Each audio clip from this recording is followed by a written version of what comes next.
Hello everyone! I'm back a lot sooner than I usually am, so I'm proud of myself. Anyways, this is part 3 of When the Night Comes. Last time we did a lot. There was a lot of learning about the area that we're in. I'll show you the codex just for recap's sake. I'm not going to read it all because I read it at the end of the last episode. But just so that you can see where we left off, kind of, what we know. And I did check the gallery and mini-stories, and there's nothing new in there, which makes sense, but I just wanted to get that out there so nobody was worried about it. At the very end of the last episode, we went to a festival, which probably shouldn't have gone to a festival in the middle of a serial killer's fantasy, but whatever. I guess to keep spirits high. And at the end of we ended up going with him. I forget what his name was. Does it even say his name? I think his name was like Finn or something. I can't remember. What's his name? Alucard. I was wrong. It was Alucard. We went with him. We went with him to the festival. And at the very end, there was a blood-curdling scream, and then it faded to black and moved on to the next chapter. So I don't know what that's about, but I hope we'll find out this episode, because what's the point of a cliffhanger if you're just gonna leave, you know? Anyways, I wanted to start off. Yes, this is the art, but I wanted to start off with this disclaimer. Any dialogue labeled fight in this chapter will lead to scenes containing violence and gore. Player discretion is advised. I will not be purposely avoiding any of those. If I want to go that route, I will. So just be aware of that. Also, my throat isn't as healed as I'd want it to be, but I'm still doing this because it's about time. I'll probably be drinking water a lot more. Alright, let's get started. Let's move my mouse, actually. Boop, boop, boop. Okay, that's it. I can't turn off my mouse because I'll need it. Okay. The cold winter wind whips around my skin as I run as fast as I can, sinking deeper into the ominous woodland that surrounds Lunaris. I will say I forgot, but the main character is male. It was an option and I chose male for this. I'm hot on Piper's heels, and she's determined and hyper-focused. She is determined and hyper-focused, as am I. There's nothing like the hunt. The way my instincts drive every feeling, my senses sharpened to a knife's edge.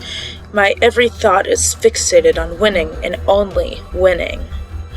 I can think of nothing else but finding the source of the distress, a terrible sense of dread swirling down deep in my gut. The woods are teeming with every hunter and enforcer Lunaris has to offer, each and every one of us slightly hoping that this isn't what we think it is. That this isn't the fifth victim that we've all been expecting. Another of our comrades targeted and slain so brutally, and without any apparent motive. Killed simply for doing their job, protecting humankind. My feet pound, the frost crisp grass, tall trees and gnarled branches that curl inward like talons, almost naked from winter's grass blooming high above us. I spot eyes glowing in the darkness, but I quickly realize that they're carved messily into the rickety tree trunks. They glow ominously, and as another gust of wind blows, I swear I see them blink. I make a mental note to remind myself to return to investigate, though I'm sure they're nothing new, not in a town like this. Piper skids to a stop, her fingers diligently hovering just above the handle of each of her daggers that sit safely in the holster at her back. "Did you hear that?" A quiet but ominous whisper echoes amongst the trees, a pained groan from something unquestionably inhuman, from a creature. I did. Her fingers twitch, and so do mine. Eyes narrowed, every sense razor sharp and zoomed in on the singular point. It feels young and inexperienced. It's beneath our skill level, beneath us. She says it with such confidence, but her guard is still firmly up. The duo of wide-eyed hunter-surgeons that have been ordered to tail us arrive at our sides, their cheeks rosy from the harsh bite of the wind. "Major?" Piper opens her mouth to respond, but she pauses, looking to me. You're the highest rank here, General. Do we move on and let these two handle it, or do you fancy working out some tension?"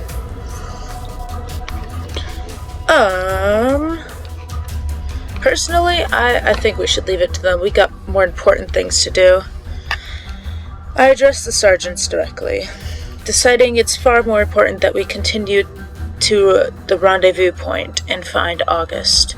Take care of it. They nod, dutifully unsheathing their weapons.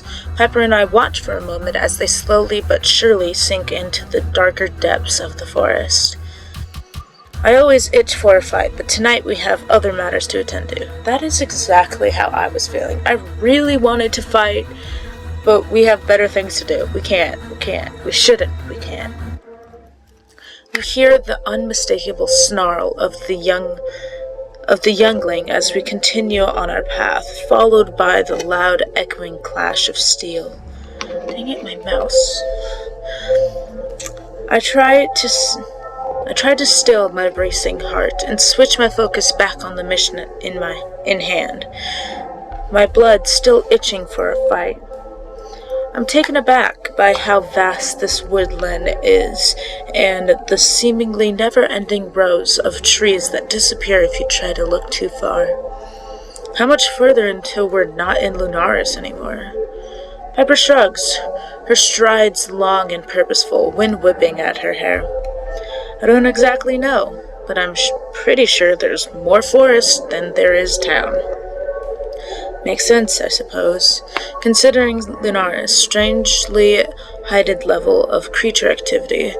There must be a lot of space for them to dwell in. Piper skids to a stop, yet again, her hand raised. What is it? With a heavy sigh, she turns to face me, her cheeks kissed pink from the biting cold, as I'm sure mine are too. She squints at me. There's something on her mind. This feels weirdly normal, doesn't it? I blink, confused. Normal? She feigns anger, her lip curled back over perfectly white teeth. I mean, us being out here together.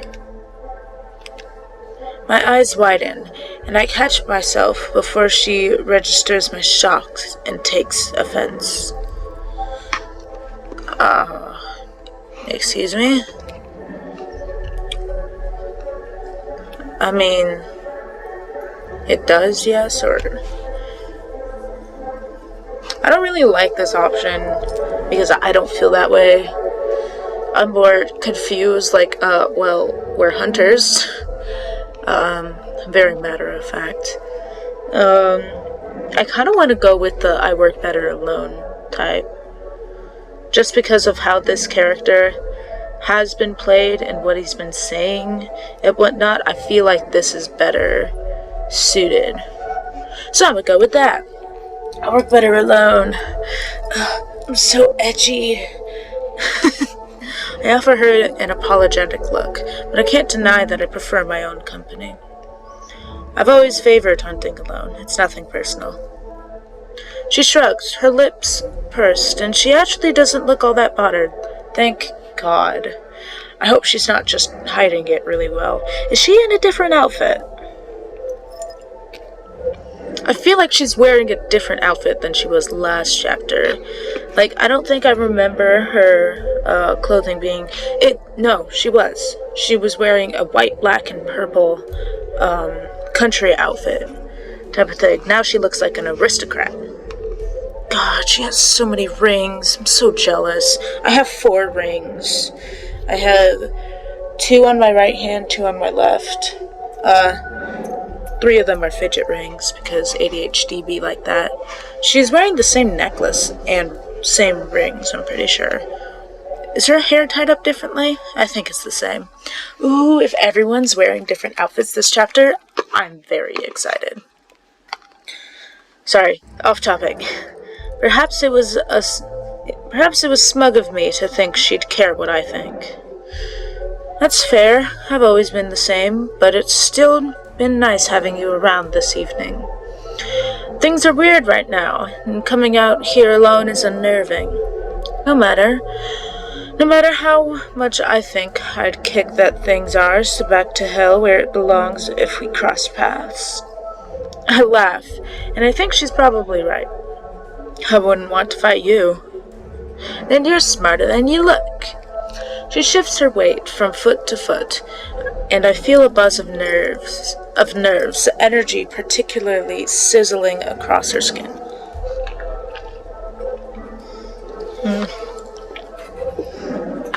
I might pop a cough drop. Later, though. I think I can handle this. Maybe we should make a move? Yes, we should. August will be having a hissy fit by now, I'm sure. Piper tilts her head to the side, a loud crack as her bones click bang into their rightful place. Let's dash. It's easy to tell what we're dealing with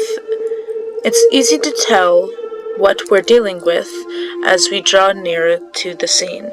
Dozens of hunters and enforcers of varying rates. What stature the small clearing. Saturate the small clearing, the majority of them still dressed in their festival attire, much like Piper and I. Oh, so it's not new outfits, it's just outfits of the festival. That makes me sad. I really wanted to see some new clothing. Not because I don't like the original clothing, it's just I like looking at clothes. We spot a retrieval team emerging from the tree line. Their faces are pale and drawn.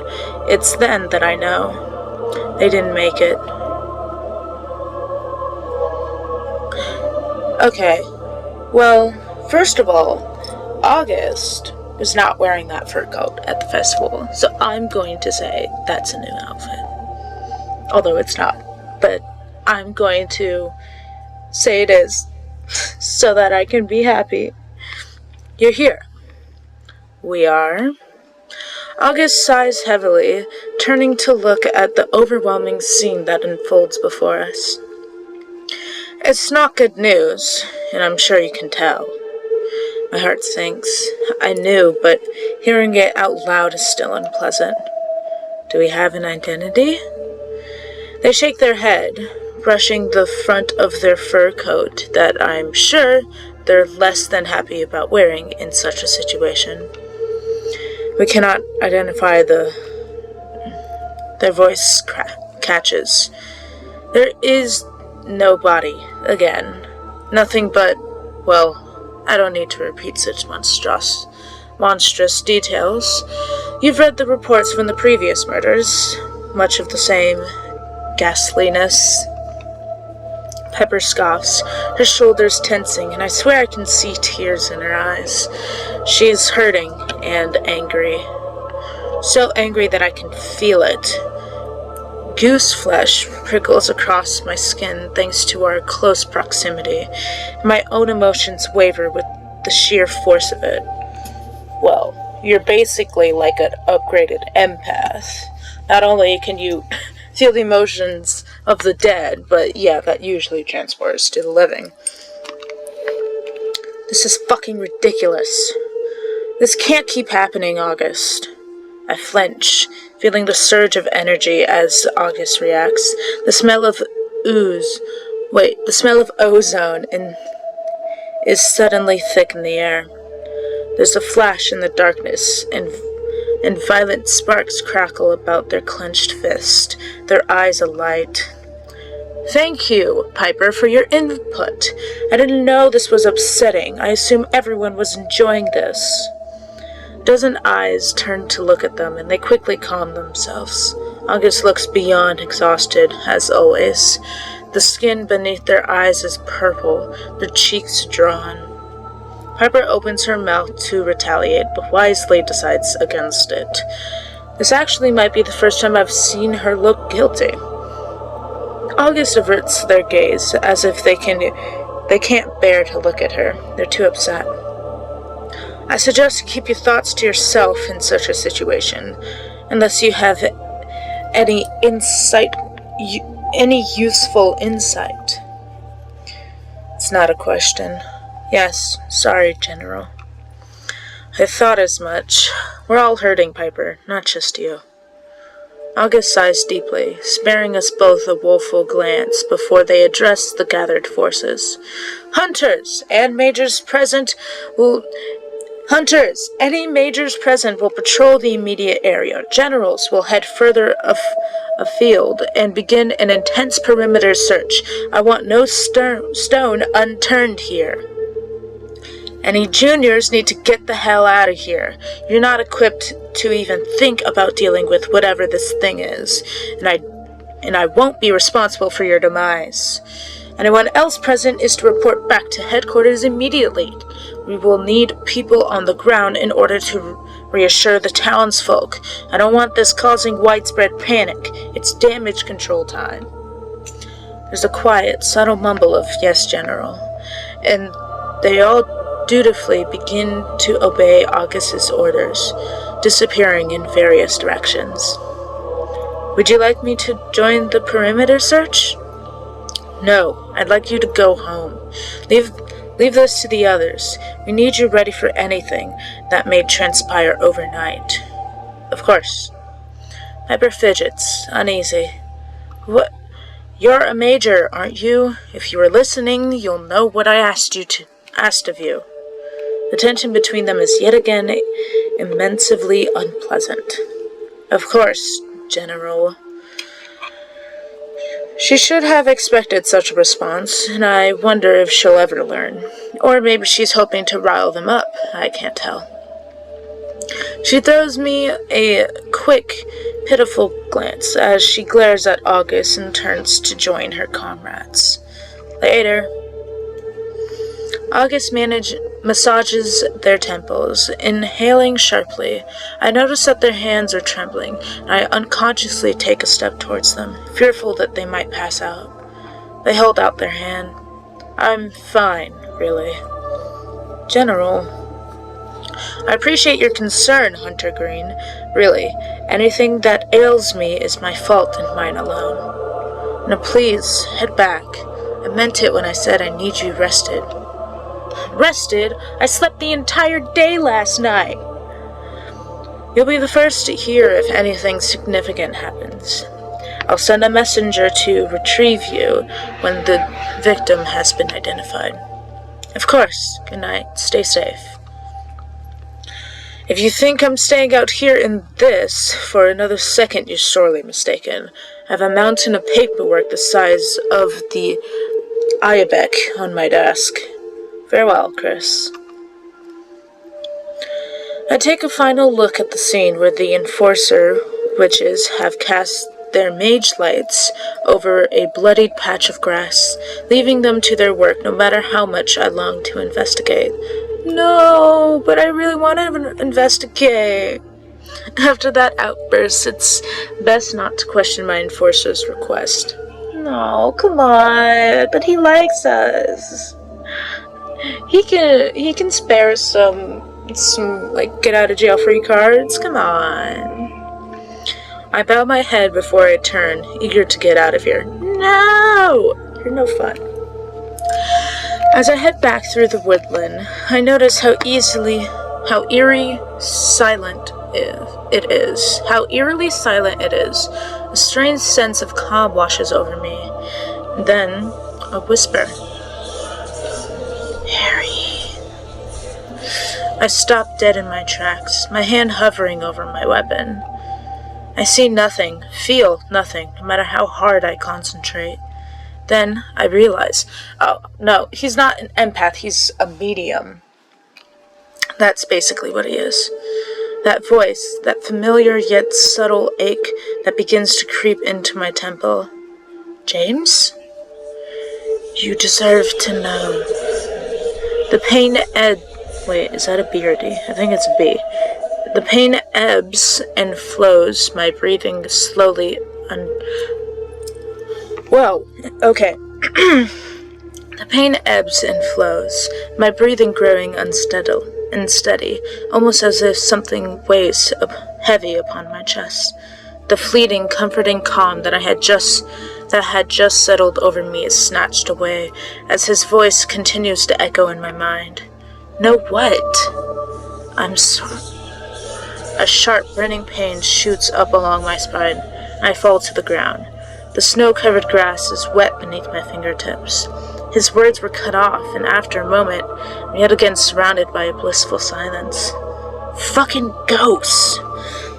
I drag myself to my feet, and know I only have one thing on my mind, one thing that I must do. Visit the Lieutenant General and find out what the hell is happening to me. You're a spirit medium, Harry! After having no luck finding him in his own office, I head to the other place I assume he may be at this hour. The door to Augus's office is thankfully ajar, so I peek around the frame, finding Harry standing alone. Oh my god, there's a guy actually named Harry. I did not mean that. He has a report in hand, his coat hung on the back of Augus's chair. He looks exhausted, his eyes red-rimmed. However, when he notices me, he still offers me a bright, earnest smile. Chris, I can't tell you how relieved I am to see you here. Safe. To see you safe. My throat feels tight, and I can't quite place why. James is doing a good job of making it difficult for me to stop thinking about him. The pain I felt in his final moment was raw, like an exposed nerve. For some reason, when I think of it, I now think of Harry. Is he the killer? I need to know why he wanted me to come here, why everything seems to point back to the man standing before me. I need to tell you something, but I need you to promise that you won't think I've lost my mind. Harry narrows his gaze, nodding once. Go on. I visited the graveyard a few days ago while I was getting my bearings. He stays silent, but I can't help but notice the way his knuckles bleed white as he tightens his fist. I felt an overwhelming sense of grief there, pain, a yearning for a lost love, a sense of failure and crippling sorrow. I thought nothing of it at the time. It's not unheard of for those that have been murdered to feel scared or sentimental in their final moments, in my experience. But Harry drops his gaze, his bright eyes sad and edged with tears. My words threaten to catch in my throat, but I relent. The other night I visited again. It was almost like something was pulling me there. I'd heard more, not just a memory this time. He spoke to me. He looks like he's seen a ghost. He stares at me wide-eyed, quickly swiping at his cheeks. Oh, James. I get the horrible feeling that he's been waiting for this. I need to know. He nods, clearly understanding that Then he takes a deep, shuddering breath. I can't. I am popping a cough drop because I can feel my throat getting worse with time, which makes sense. I don't know why I thought I could handle it, but you'll have to excuse the fact that you could probably hear the sucking of the cough drop. He nods, clearly understanding. Then he takes a deep, shuddered breath. James was assigned to my very first hunter, the moment we both graduated at 18. He'd shown remarkable promise in school, basically skipping all the junior nonsense that they forced upon you. I too had impressed, so we were placed together in the hopes that we'd become unstoppable. We were inseparable in the field together for decades, until I took this post as Lieutenant General.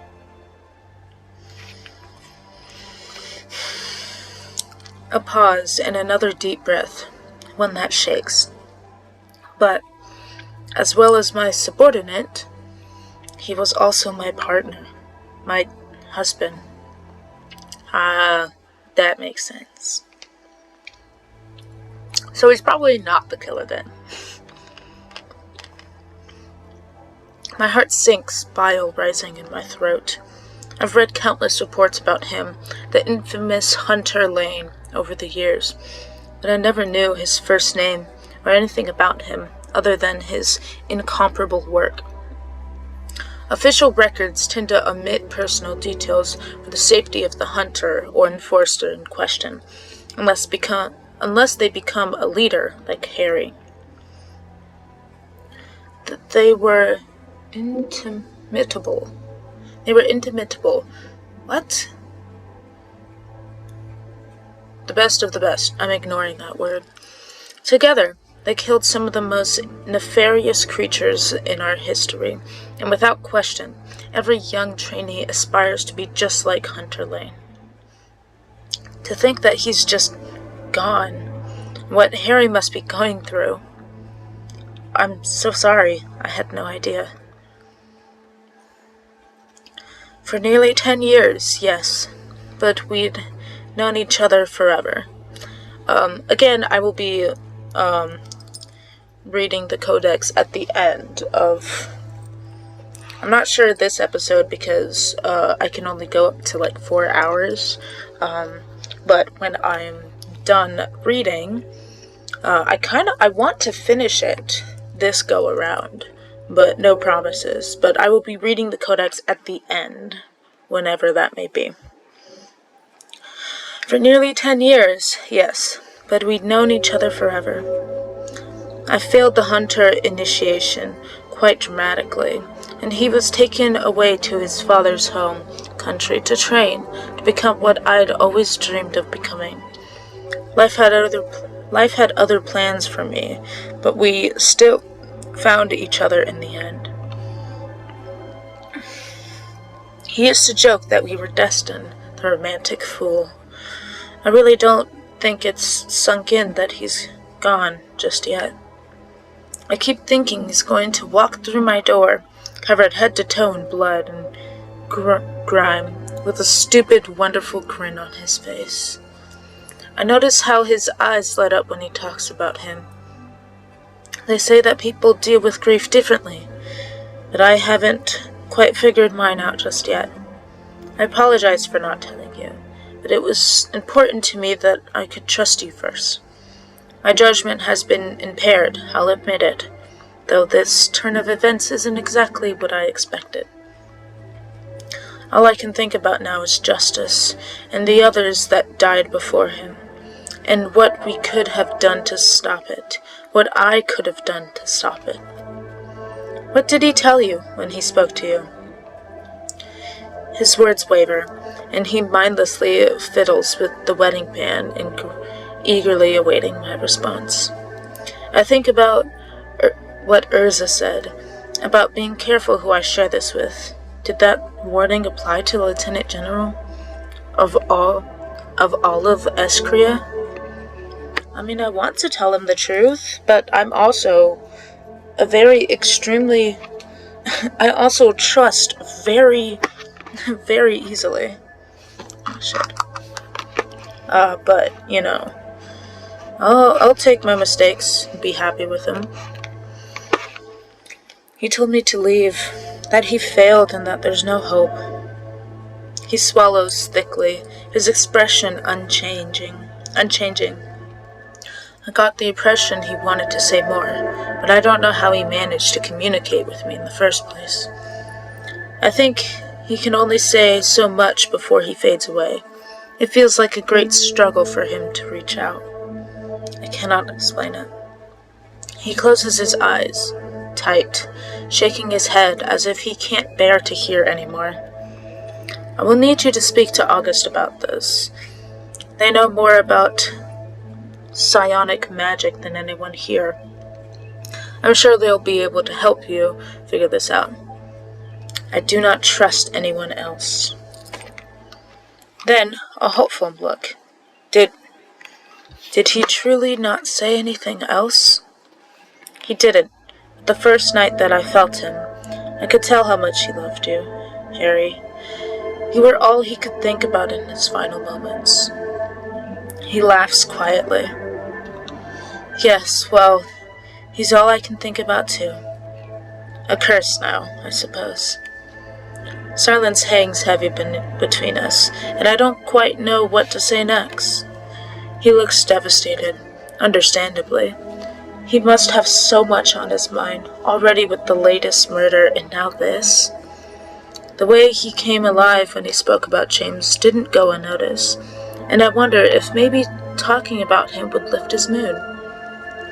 There's a lot of hunters out there that can only aspire to be half as brilliant as Hunter Lane. I would love to hear what he was like, if you don't mind. His somber expression disappears, and he seems to brighten up a little. He was a cocky son of a bitch, but it worked well for him in the field. He was never careless, though. I often found myself watching him instead of paying attention to whatever was attacking us. Luckily, he could fight well enough to protect us both, or I'm sure we'd have been in trouble. A lot of enforcers choose to stay cooped up in the study office, away from all the danger. Working with James made me not want to miss a thing. He digs into his coat pocket, retrieving his wallet and pulling out a small weathered photo. He pauses, staring me down as if he has reservations, but then he hands it over. It's of him and James. They look young, beyond happy, and impossibly in love. We were unbearable to be around, I'm sure. I study the genuine smiles and the way their fingers are laced together. I may not know James aside from the voice in my head, but I feel a strange connection to him, as if I've always known him forever. Thank you for showing me. He tucks the photo back into its place right beside a neatly folded up letter. Well, apparently, he appears to have taken a liking to you. It's only fair for you to put a face to the name, I suppose. He stares down at his hands, once again twisting his wedding band. His expression is neutral when he meets my gaze, but in a split second his disposition shifts to the stiff formality I'm so used to when dealing with figures of authority. I gather that our conversation about his dearly departed is over. What happened tonight could have been prevented. It's unacceptable that we were so aware of the looming threat and yet we let our guard down and lost another life. This cannot happen again. That's what I'm saying. I mean, I know you have to keep the spirits high and whatever, but we should have at least, we shouldn't have enjoyed ourselves so much. We should have, been around the perimeter, making sure that if people left, they left in pairs, or make sure nobody came in that looked suspicious. We should have taken precautions. If we really wanted to have this festival, which I agree with having, I think it's important to keep the spirits high. Especially because of how the monsters work in this world.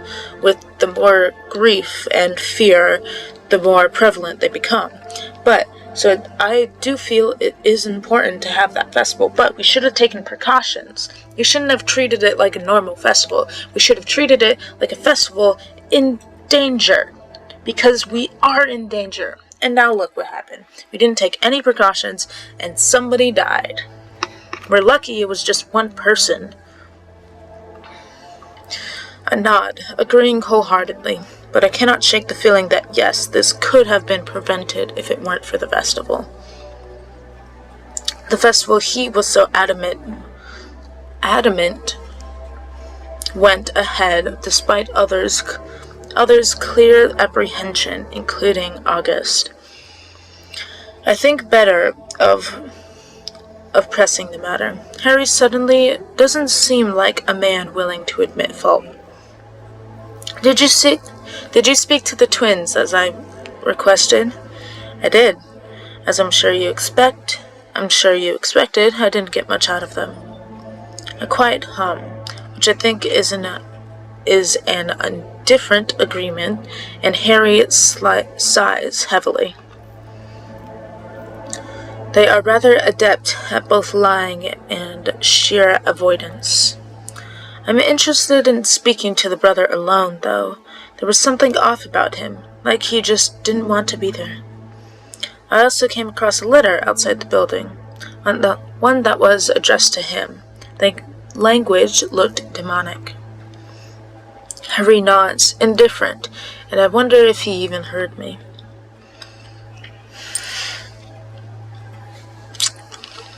Clearly, his throat, and he clears his throat and flicks his eyes to the side, as though he has no interest in humoring me any longer. There's nothing more you can do here until we've identified the victim. Get some rest, it's late. You're dismissed, Hunter Green. Though I'm used to being addressed in such a manner, I'd be lying if I said it wasn't perplexed by the shift of his demeanor. My God, yeah, it shifted 3 times throughout that entire conversation. That's insane. I chalked it down to grief, just like he said, but I can't help but feel like maybe I've disappointed him somehow. I turn and I quietly leave. Snow is still falling as I step outside. Though the hour is late, there's certainly no peaceful quiet in Lunaris tonight.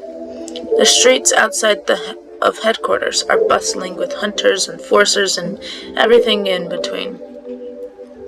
I keep my head down as I make my way towards the wolf.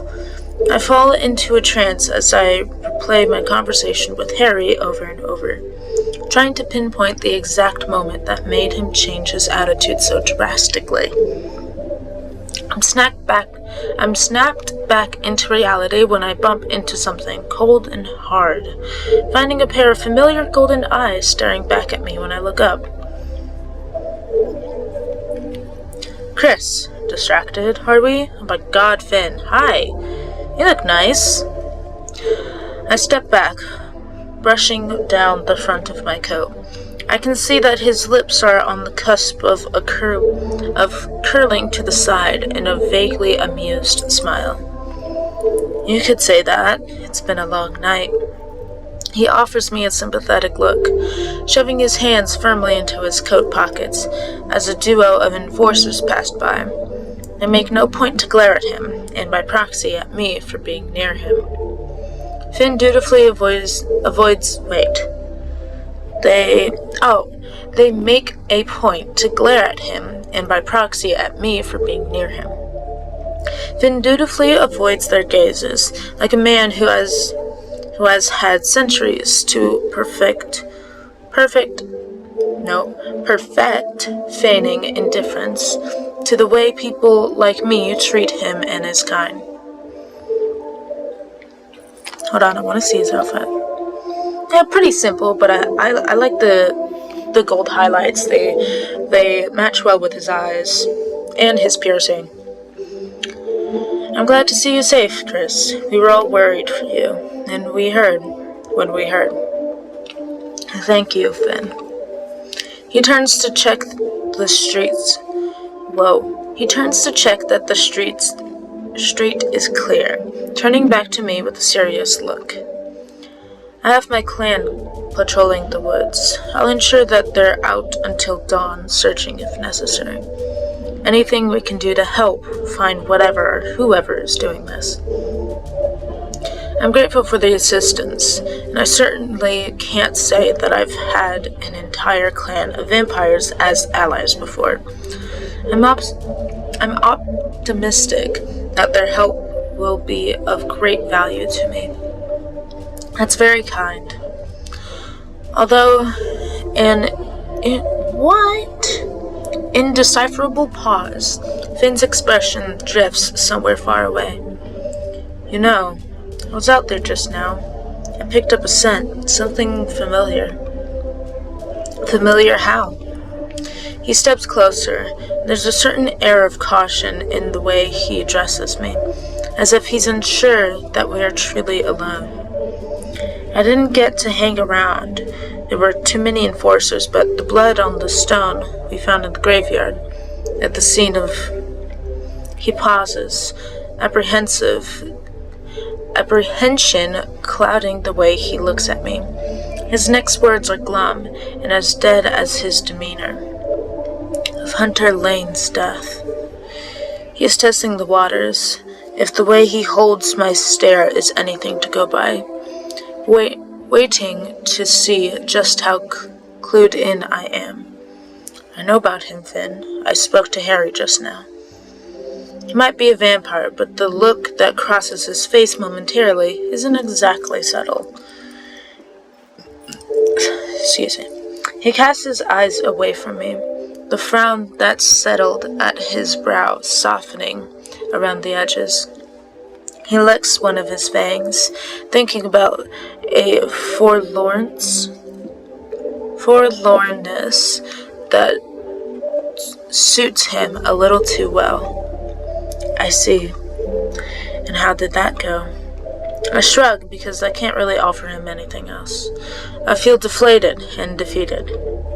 Not great. He's in mourning, and I don't think he's in the right mind to be making decisions. Finn presses his lips, contemplating my next statement. That's a bold way to speak of your Lieutenant General, but I don't doubt your instincts. I've lost loved ones too, and it's never easy. The mind needs time to heal after such trauma, and all Harry is doing is delaying his grief. Eventually, he throws me a half-hearted smile, but I sense it's something pitiful rather than friendly. I suspect my frustration with my current predicament is glaringly obvious without him having to read my thoughts. I'm sorry you've been kept in the dark. I can sense that you're frustrated, and I don't blame you. As much as I may not agree with certain information being withheld, it truly is for your safety. It's funny because everyone keeps saying such things, but it certainly doesn't feel like anything other than sheer avoidance. He removes a hand from his pocket, running long fingers through his hair with a knowing exhale. Yes, well, I cannot excuse anyone else's behavior, but I can apologize for my own. Come by the catacombs when you get a chance. I have some things we can discuss that may help.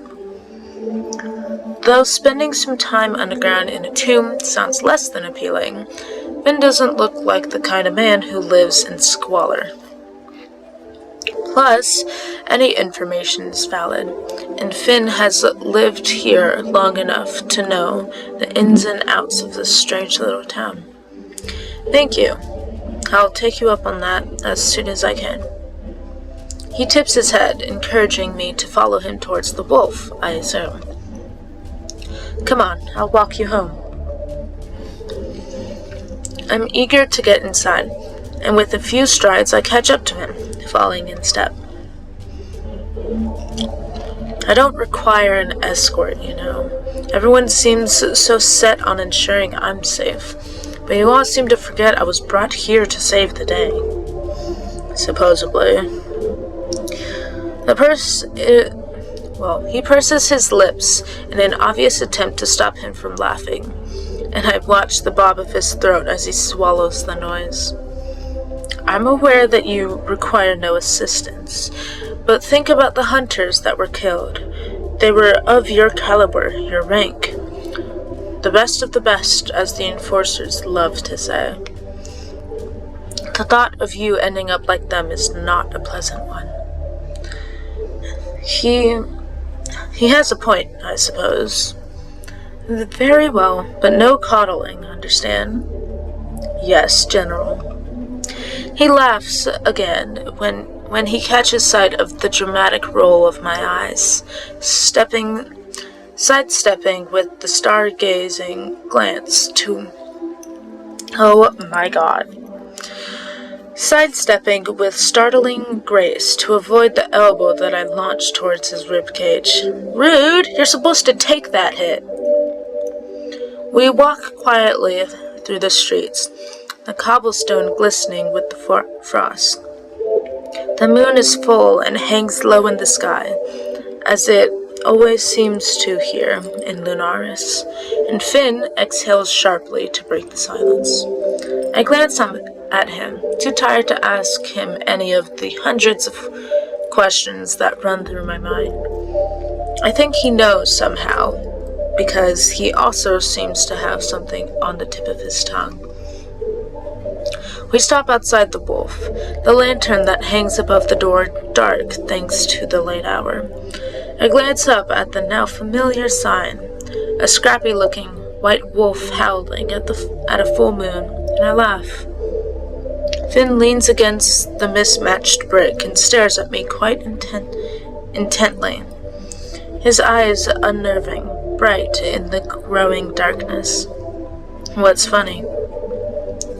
You're all masters at being painfully cryptic, and yet I still feel at home. But I shouldn't trust a single one of you, should I? He turns, checking we're alone again, before he leans a little closer, his voice low. That's for you to decide. So tell me, Hunter, what does that tricky little gut of yours tell you about all of this, about us? What do you feel? Like it's time to go. Like I need a drink.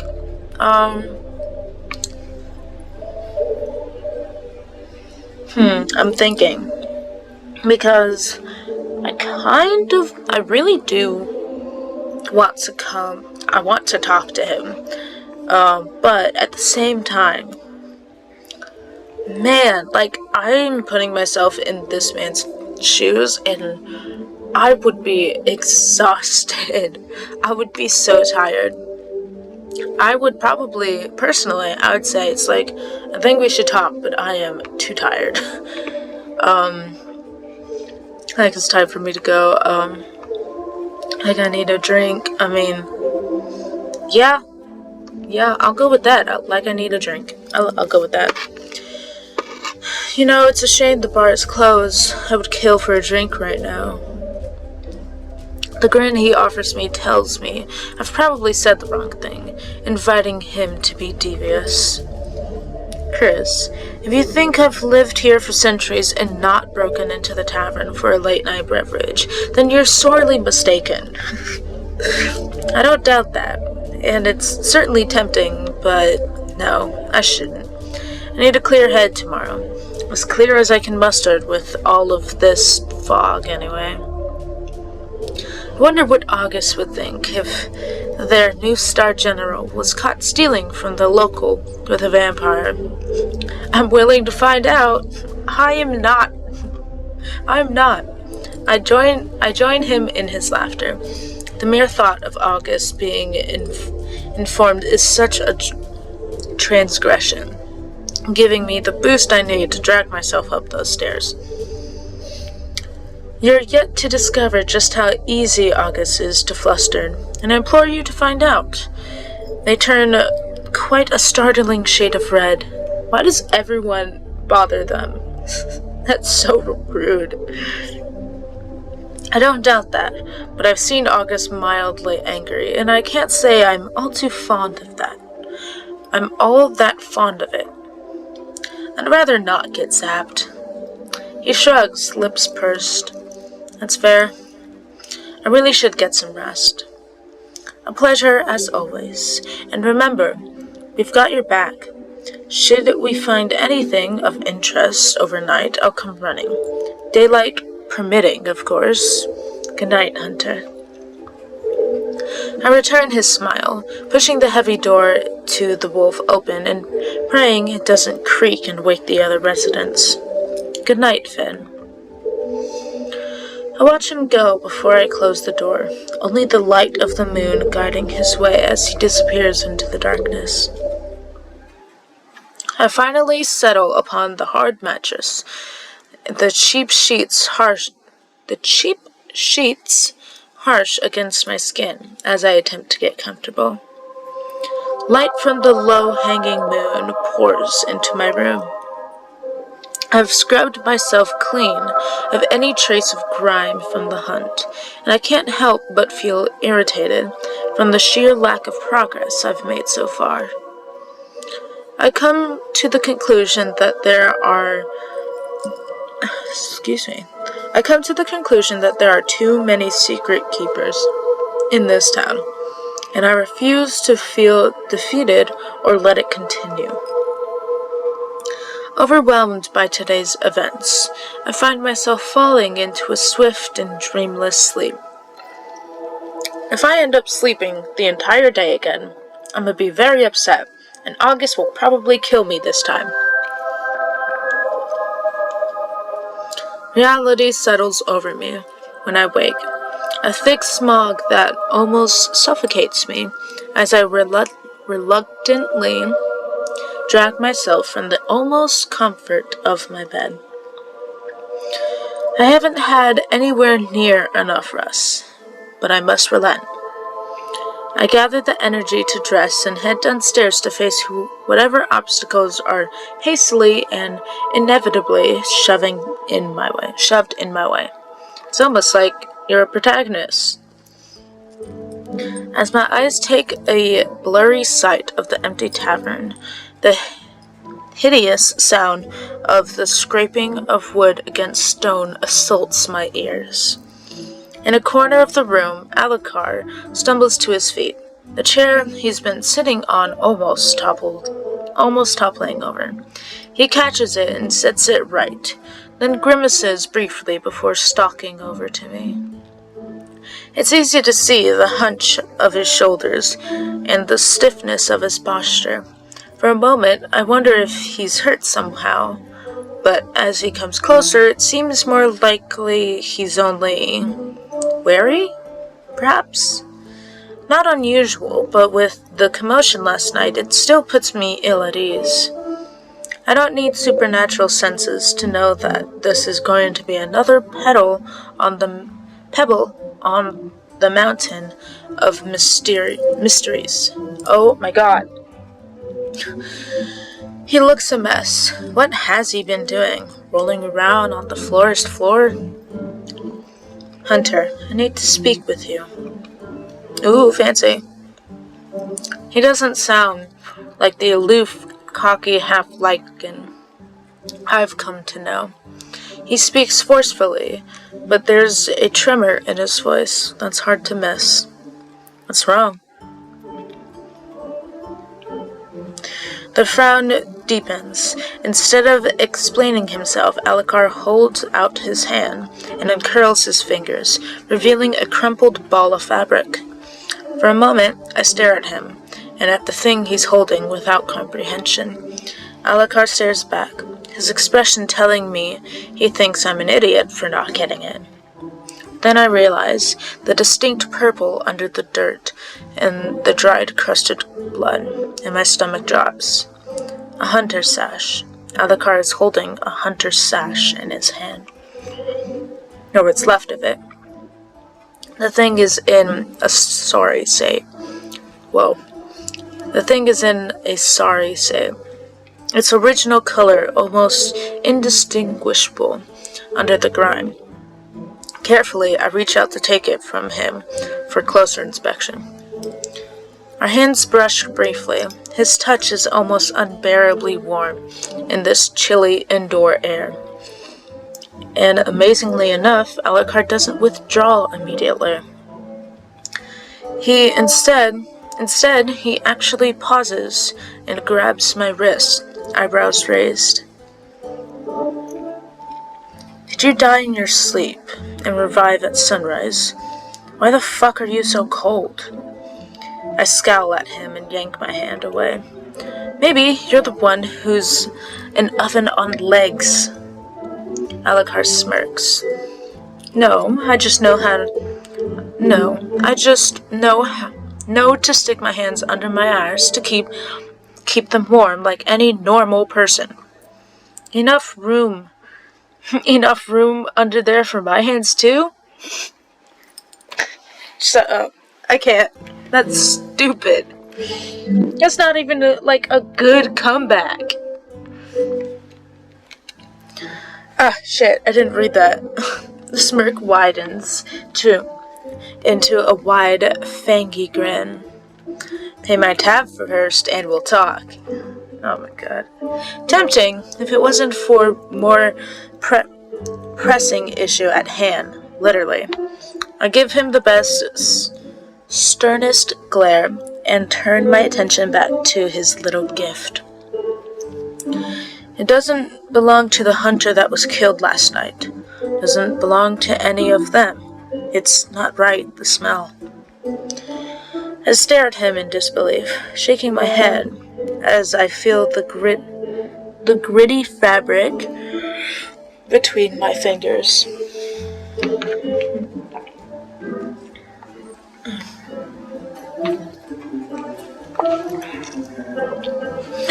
And who does it belong to? Alucard shrugs half-heartedly.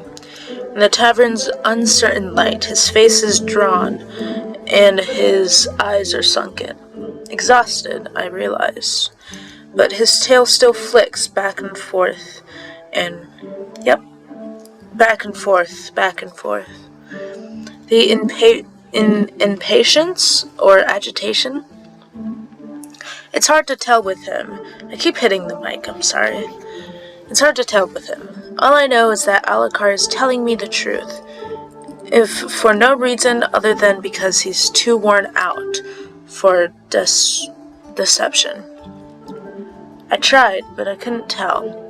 I searched all night with Finn's clan, but we came up short. He looks over his shoulders, checking to ensure that we don't have any company. We don't have company.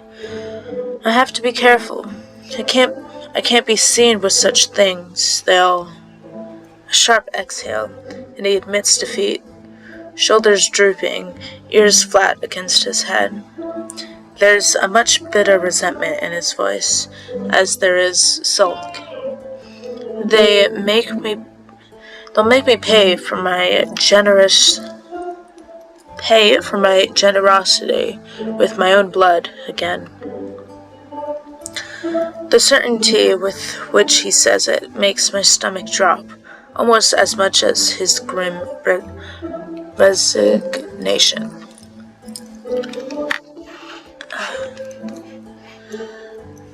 Why come to me? I do want to say I could protect you because of the little heart, but I honestly feel like why come to me is the best option. Yeah. I carefully pocket the piece of evidence. Fuck knows what importance it has in the grand scheme of things. But Alucard clearly went to great pains to get it to me.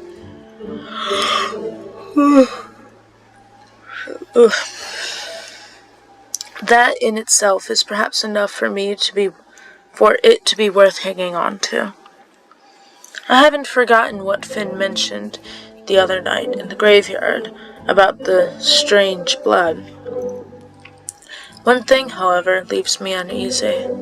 I appreciate your help, Alucard, though I wonder why you decided to come to me with this.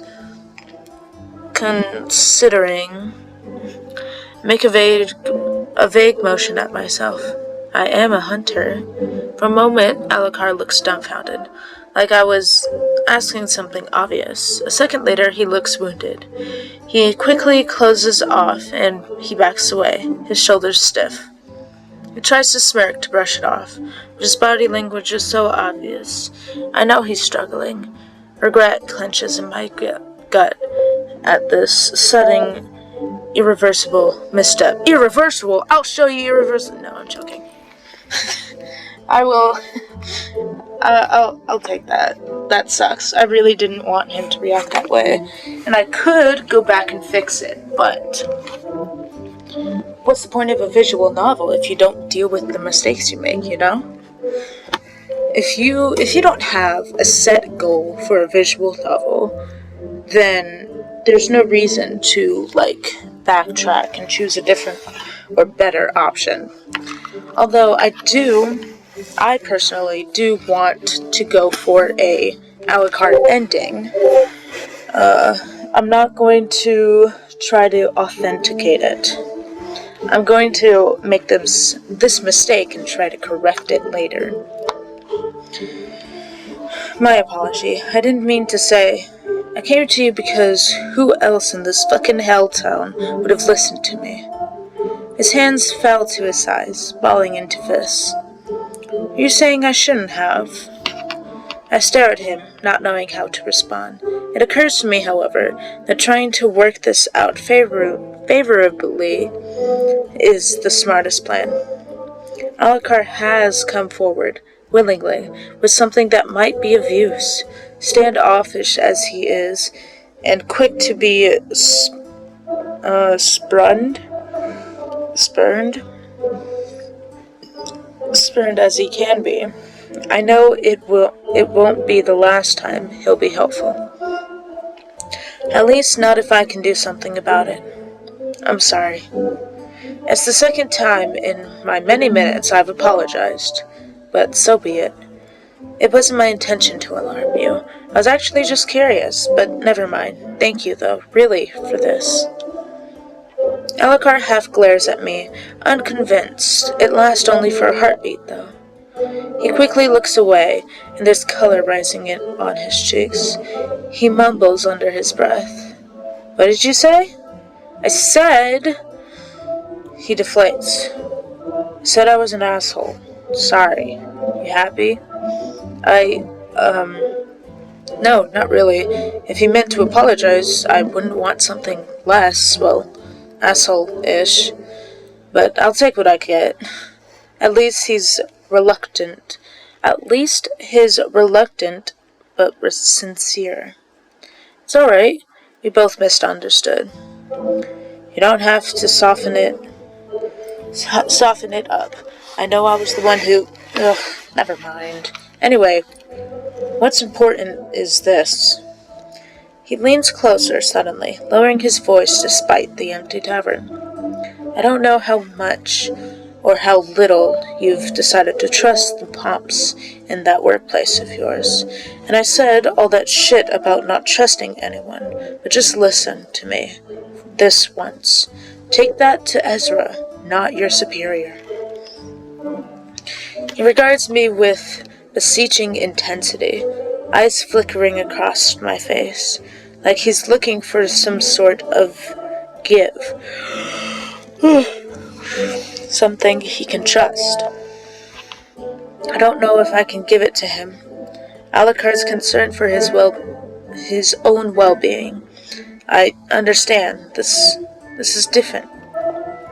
Yet I have no desire to bother Harry this morning, not after last night, and not over an inconspicuous scrap of something that smells strange. August is another mystery altogether. Ezra does have a wonderful little shop full of witchy magic. In a town this small, I can only surmise he would be the one with the most tools at his disposal to suss out any analysis for something like this.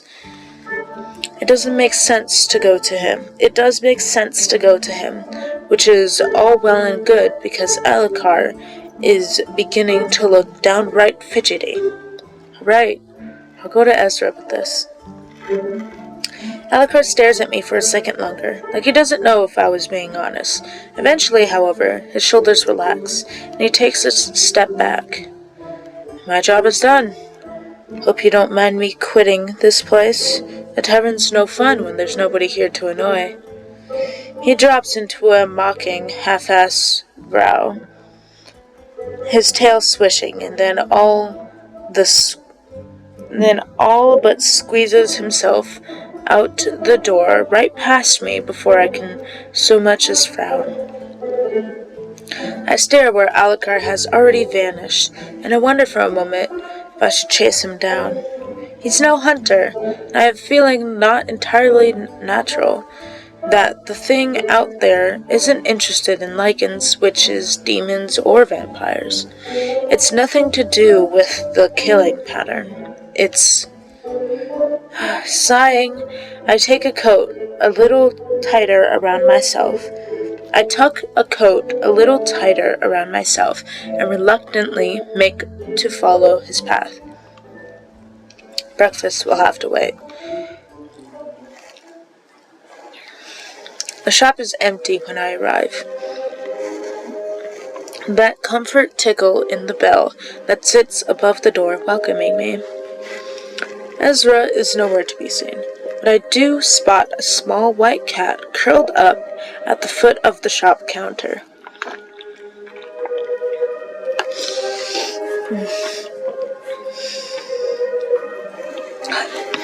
Sorry. A curious creature, one that gives off the same soothing magical aura as her assumed owner. The purple curtain that separates the shop and living quarters twitches, and Ezra emerges clutching a cup of steaming tea. That is a new outfit.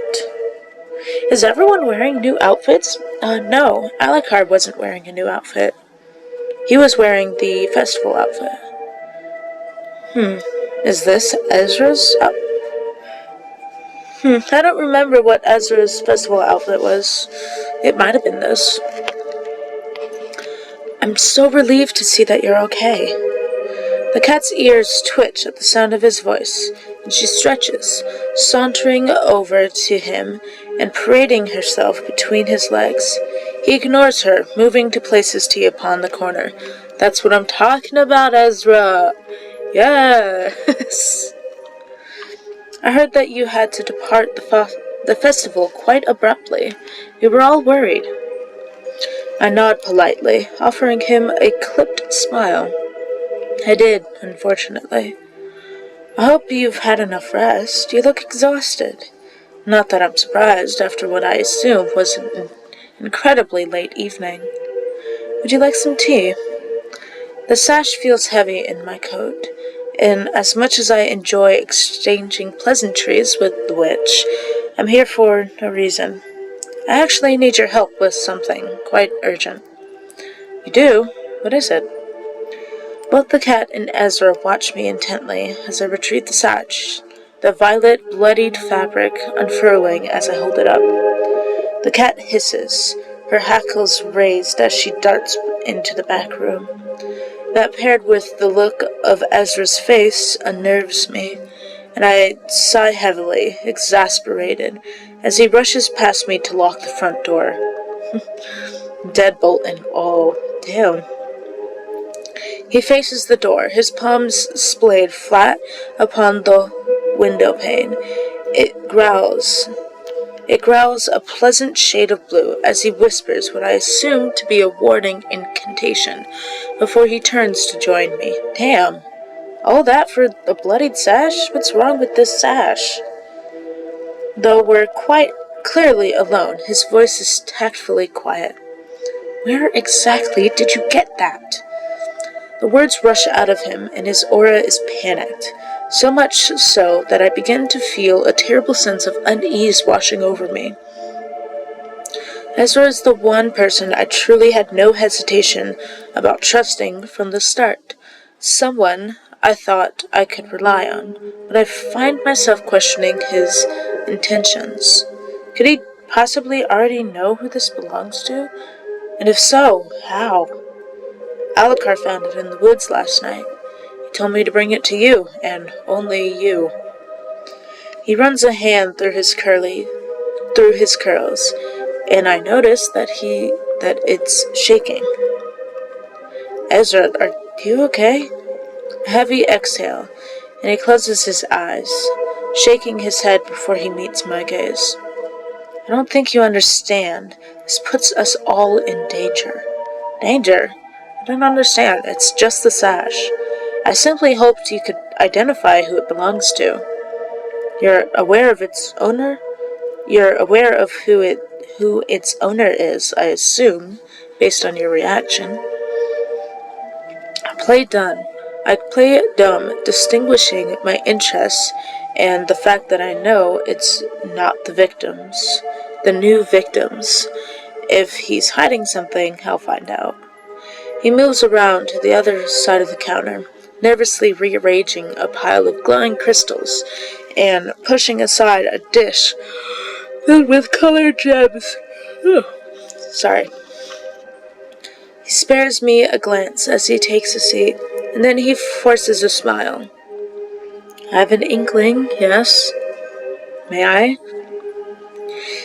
He holds out his hand, which I observe is now perfectly steady.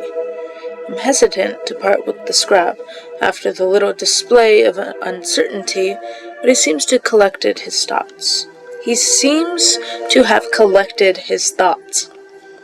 Are you sure? He nods, wiggling his fingers impatiently. As sure as I'll ever be. Now let us get this over with. Weird. As soon as the sash meets his palm, a bright emerald light emits from his fingertips. The fabric hovers mid-air, suspended by vibrant whirls of magic. The movement of Ezra's hands is fluid like water as he commands his spell. I watch in awe as a mark forms before him, indecipherable shapes shifting and changing. His eyes are alight, brighter than ever, as the blood that coats the sash seems to pull away from the fabric, suspended alongside his magic. It's beautiful, a truly impressive display, but I ensure I don't take my eyes off him for even a second. His lips part, his brow deeply furrowed as he concentrates. He doesn't look pleased, and I'm not entirely sure exactly what he's doing. But whatever it is, I just hope that it helps.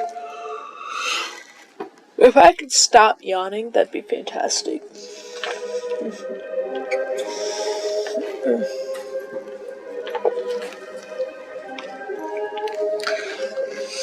This is the first solid piece of evidence I've managed to get my hands on, and I refuse to rest until I get a name. A sharp inhale, and Ezra closes his eyes tight, the magic dissipating, and the sash falls and settles upon the wood. He drops his head, his knuckles tight as he grips the edge of the counter. Had a feeling. Ezra, work with me here. I need you to be honest. He looks scared, maybe even a little upset. This is way bigger than me, but I can't in good conscience keep this from you. I'm not sure if he's talking directly to me, or if he's reassuring himself. I suspect it's the latter. I try to remain calm, and I truly am unsurprised. Damn it. I truly am unsurprised, yet another person in this town has managed to refrain from divulging potentially valuable information. I'm surprised too. If they want this shit solved, they need to all be honest. The sash belongs to a girl named Aya Walker. He pushes away from the counter, putting distance between himself and the sash, eyeing it warily. And who exactly is Aya Walker? I really shouldn't say any more. I would hate for any harm to come to you because of me. Harm? Who would harm me over something as insignificant as a name? I'm growing increasingly more frustrated as the minutes pass by, and Ezra can tell. I know he's not stupid. If anything, he's too smart. I suppose he is just looking out for himself. But whatever knowledge he is retaining is clearly valuable, and I must know. I think back to what Omen said only a few nights ago about Finn visiting less, about Ezra being tired all the time. Is it connected somehow? I'm just going to reassure him. I take a cautious step forward, aware that with him being this emotional, that it could very well startle him.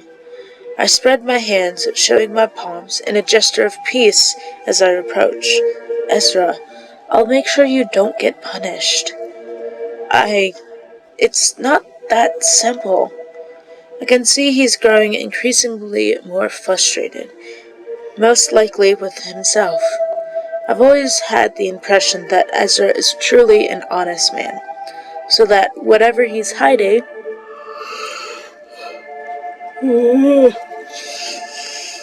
he must be doing so with good reason. I hope. She was a hunter, a general, a good one too, another of Lunaris' finest. She'd only recently transferred here from a few towns over when she was arrested. I try not to look too confused, but I can't help the way my eyes widen when he says that. Arrested? He nods. Hunters, especially of a general's rank, are very rarely thrown into the dungeons for minor transgressions. We are too valuable, so what did she do? I don't know why. Nobody outside the enforcers does. I don't know what to do with this information. A young general being thrown into the dungeons is alarming, especially when there's no apparent reason. Treason, murder, unlawful torture, these are all things that I know hunters have been imprisoned for, but never without the public having full knowledge. Such events are not usually quiet ones. We have families and friends. We save lives. There must be something, somewhere, that tells me why she was stripped of her title and thrown in a cell. I mean, was this recent? Because it's kind of weird that we found her sash, and it's kind of weird that we found her sash now when she's arrested. I take the sash from the counter and tuck it back inside my pocket, and Ezra keeps a close eye on the movement, as if it may jump out and bite him. Who was her enforcer? Ezra throws me that look again, the one where he looks sad and reluctant. Gus. Of course, because I don't have enough on my plate already. He quickly scrambles to add to his statement, clearly not wanting me to think ill of August. Only in the interim, while her transfer was processed, she and Piper hit it off quite quickly, but she was gone before she had a chance to thrive. I take a step towards the door, and Ezra nervously follows me. Where are you going? He looks like he wants to reach out and stop me, but he thinks better of it. I'm going to clear my head before, I don't know. He reaches to... Nope. I reach to turn the locks, then for the handle, watching his words shimmer and fade as he reluctantly waves his hands. Something begs at me to pause. Tell me, why are you so afraid? I'm scared to learn the truth. I've only ever wanted to find somewhere to settle, somewhere quiet and away from things that give me nightmares. I found that here. I found love, a family, and yet nothing lasts forever. He shakes his head. Everything crumbles eventually. That's why I'm afraid. I just want a normal life. We stare. We stare each other down for a lingering moment, and I truly feel sorry for him, for everyone in this town. I assume that associating yourself with creatures doesn't grant you much peace. It does not. I drop my head, my mind swimming. People are dying and being thrown in dungeons. I've got your back, Ezra, just as long as you have mine. Thank you. Just be safe. We need you. Chill air hits me as soon as I open the door of Ezra's shop and step outside. It hisses in my ears, piercing through my layers like it wants to chase me back indoors.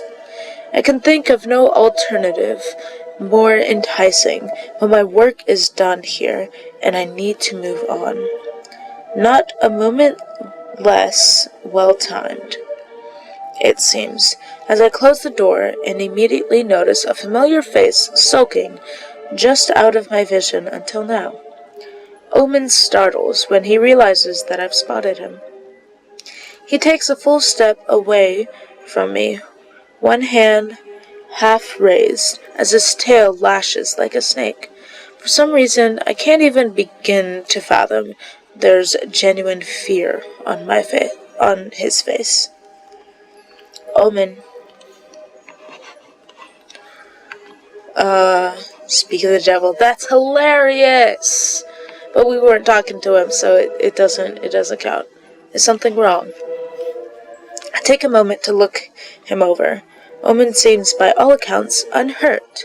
At least he isn't hurt enough that it interferes with his glamour despite his obvious distress. Under my scrutiny, Omen takes a half step back, hugging himself, and I hasten to put him at ease. He isn't an enemy, least of all one I'm willing to make. It's all right. I was just surprised to see you, is all. Oh. Omen looks away for a moment, embarrassed. Then he offers me a half smile, visibly relaxed. I've been hiding. Things have been tense right now.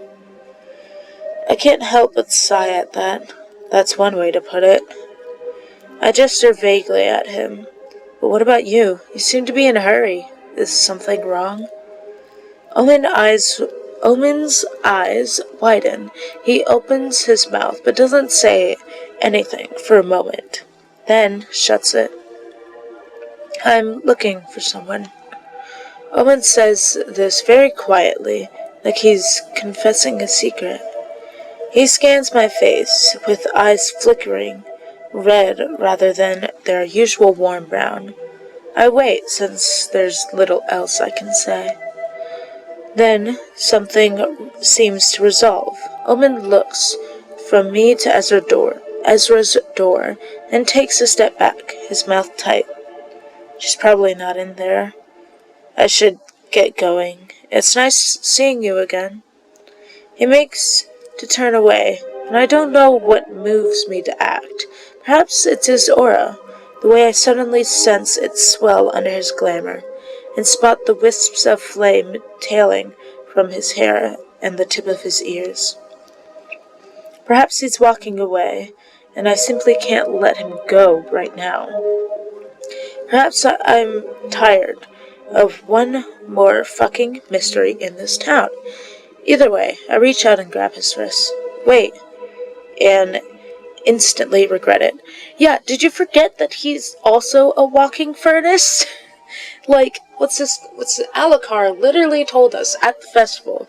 He told us that Omen is literally like the fucking sun. His body temperature is extremely hot. Like, Alucard's body temperature is hot too, but it's less hot than Omen's.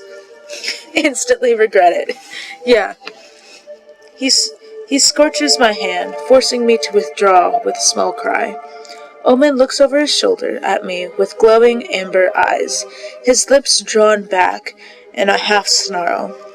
His still eerie human face is framed by a warmth of fire. We're lucky it's cold out, just saying.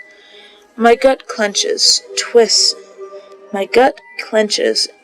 drop under the sudden glimpse of an immense, blistering presence that sprung out of nowhere. My instincts scream at me in warning. Demon. Then Omen jerks back, as though out of a trance, and everything extinguishes. I don't know how long we stand outside Ezra's shop, with the space of a sword's swing between us. Omen's arms are limp by his side, making no move to defend himself. All he does is stare at me with huge eyes in palpable horror. I'm sorry. I force my mouth open to tell him it's alright. I have had worse, really, but I can only pry my jaw apart. The words I can't force, though. He's not waiting to hear them. He's stepping away.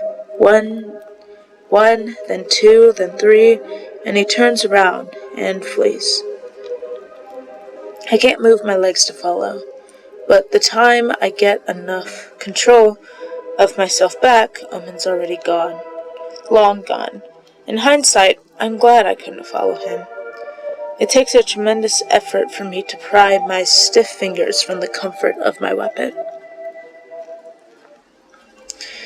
I'd been sitting in my room at the Wolf, watching for the sun to set, waiting for darkness to fall, so I can carry out my next move.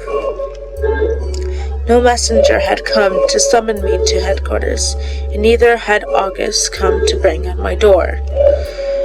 I gather that the identification of the deceased hunter is taking a little longer than expected, or many dark things crossed my mind, but I pushed them away.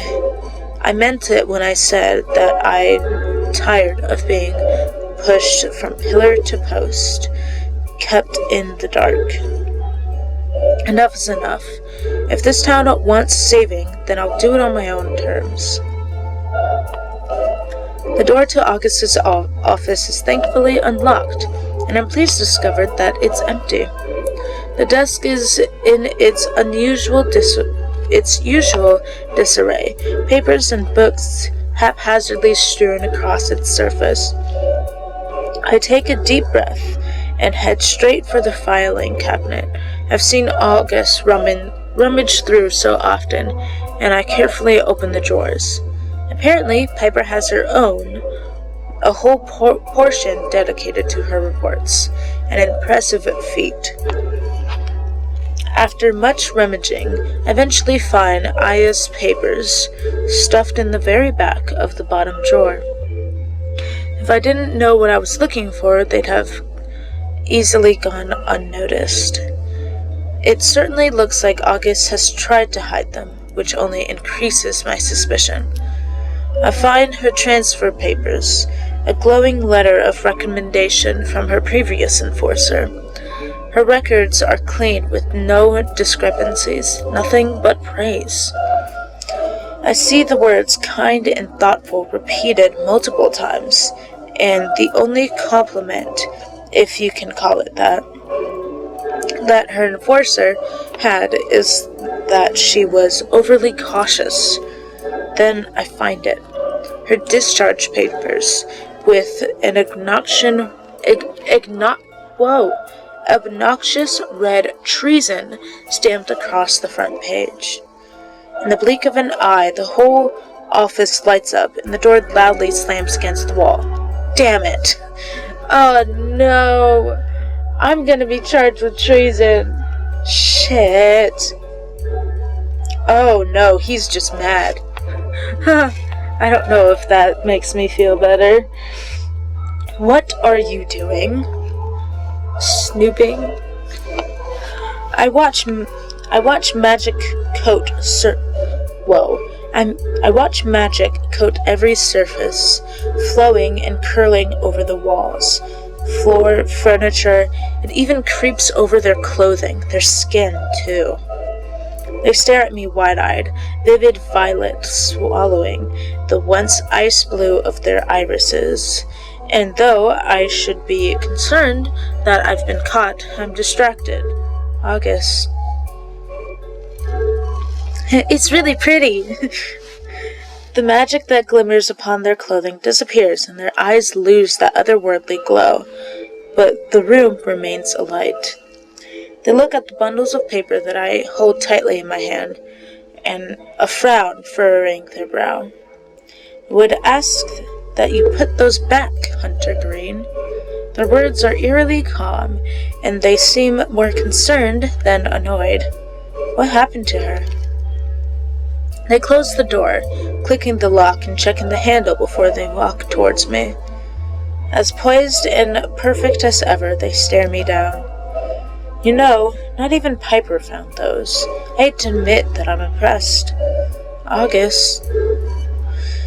They unfurl their fingers in a slight gesture, and I pause.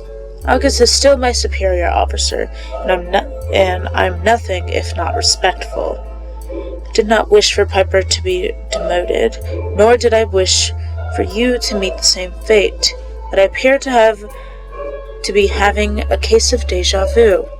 But, you know, sometimes the hand that feeds is a forceful one. I'm perplexed. I expected a much harsher conversation.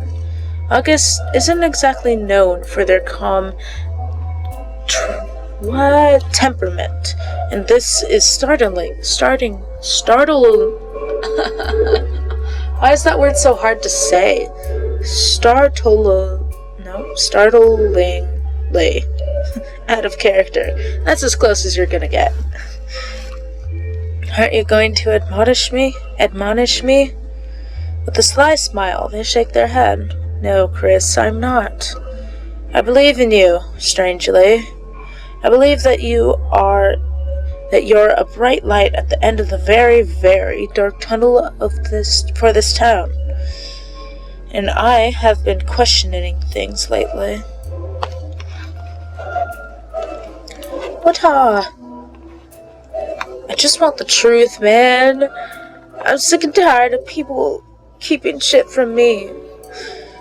Their uncertainty is startling. They've always seemed so sure, so confident. It's like a different person stands before me.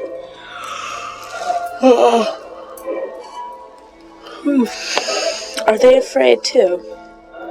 I just want to know what happened. Their mouth twists, and they sigh deeply.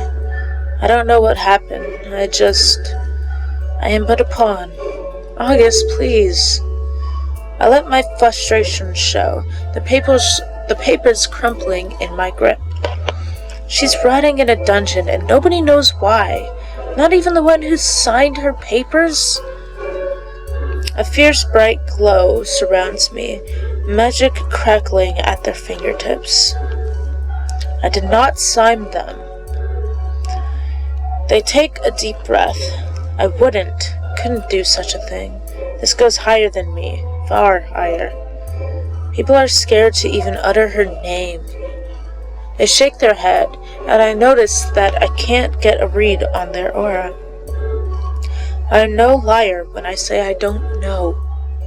Something in my gut tells me this really is all connected, and this doesn't exactly comfort me. The very institution that I work for, that I've dedicated my life to.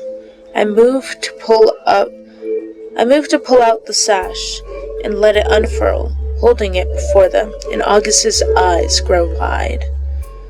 Who does this belong to? Aya Walker. Their expression is unchanging. I see. It's bloodied. I nod, handing it to them. They carefully lay it across their palm, studying it intently. Heavily and torn to shreds. Whatever happened, she put up a fight. They frown, their lips pursed. Something is clearly perplexing them. She was not reported to be injured upon her arrest. That much I do know. Something like that wouldn't be omitted. I throw them a sorry state. I throw them a sorry state, wondering how they could still be so sure of such things. You're positive the blood is hers? I want to tell them I know, but I can't I can't implicate Urza nor Alucard, not after they were both so clearly terrified. I'm sure, and I'm going to need you to trust me on that. Strangely, they don't question it. Instead, they sigh, placing the sash upon their desk. She was yours, August. Don't you want to know what happened to her? I want to see her, to visit the dungeon. They glance out the window, and another heavy, sorrowful snowfall coats the icy streets outside. I think you need to take a seat. I have a few confessions. I can hear the rush of blood pounding in my skull as I take a seat, my heart trying to escape the restrictive cage of my ribs as I stare my enforcer down. August's fingers are visibly trembling. All color has drained from their skin, and I'm fearful that they might faint. They draw in a shuddering breath and reach for one of the drawers in their desk, pulling out a vial that glows of vivid lavender. I recognize it from the very first time I met them back in Ezra's shop, which strangely feels like forever ago. The way they demanded it from him was with a desperation that I haven't seen in them since, but it stuck with me nonetheless. At first I think they might pop the cork and swallow it whole, their eyes hungry as they shake it, watching the viscous liquid swirl and brighten. They don't, though. Instead, they place it in the middle of the desk. They proceed to sit on their hands, and I gather that it's a precautionary measure to prevent themselves from indulging. What is this? They clear their throat, unable to meet my concerned gaze. This is what I've been reduced to. Ezra gave this to you? They nod, and I reach for the vial. They watch intently, their throat bobbing as they swallow thickly. The room flares to life as I pop the cork, and August shifts in their seat. It smells fragrant, almost citrusy. It's certainly not unpleasant. It's not as unpleasant as I anticipated. It is not harmful if used as intended. Ezra could never create such things. He is not interested in enabling me, but I may have persuaded him. I may have taken advantage of it, hence the nature in which my magic has been manifesting lately. Just another thing to add to the long list of regrets I seem to have occurred lately. I look around the room, now understanding how such a display is possible. What does it do, exactly? I can feel a crackle in the air, an ominous shift in tension. My magic draws from the mine, and when using it, often I tend to grow wary faster than most.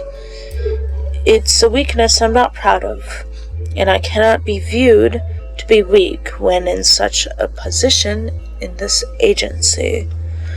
I gestured toward the vial, and I lay it back down on the desk. Therefore, this affords me the ability to replenish my mana, to put myself to use whenever I require. Psionic abilities such as my own are rare, and I am required quite often. There are quite obvious side effects, though. Your health is more important than your notoriety, August. They seemed taken aback by the statement, maybe even a little embarrassed. Yes, and I see that now. I've been a little blinded by the desire to impress. But the harder I look, the more I realize that I might be pushing myself to the limit for a broken cause. I blanch at that. Those words coming from August's mouth seem unreal. It's a casually honest statement, painfully honest. Even and certainly not something that I could imagine the enforcer I just met a week ago daring to utter.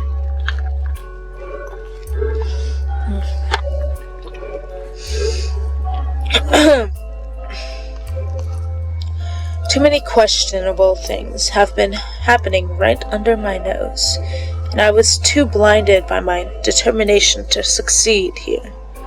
To succeed to see. Okay. Aya, Piper, the murders. We need to get back to the start. Examine the root.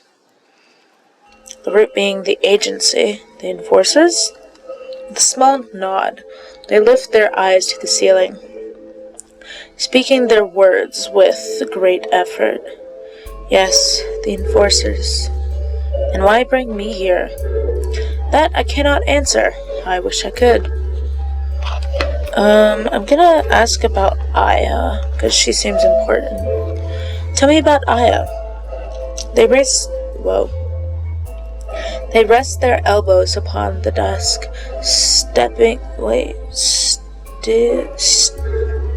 steepling their fingers. What? Okay. There's not much to tell, really. She transferred here only a few months ago. We'd barely become acquainted when she was arrested. Damn it! Though Piper took a liking to her. A small smile crosses their lips. They worked well together, and I finally got to catch up on the ridiculous amount of paperwork that occurred during my time spent in the field with Piper. Why were you in the field? Well, things have been a little busier than usual here in Lunaris lately. Creature activity has been at an all-time high these past few years, and Piper and I made an unstoppable team. I contemplate that for a moment, for any peak in activity is usually for a reason. It's been worse the past few years. Not always this bad? They shake their head. Not always, but it almost seems normal now. I make a mental note to remember this, to pry later. So her arrest, one day she was just gone, no explanation? It was reported that she went on an unsanctioned hunt. I wasn't aware, and neither was Piper. We never saw her again. I reach for the papers that sit upon the desk between us. Harry's signature as clear as day. You didn't question it? And an uncomfortable shift, a squirm almost. I did not. You don't question Harry. He's given me no reason to. I watched them carefully, the furrow in their brow deepening as they quite clearly second-guessed their own statement.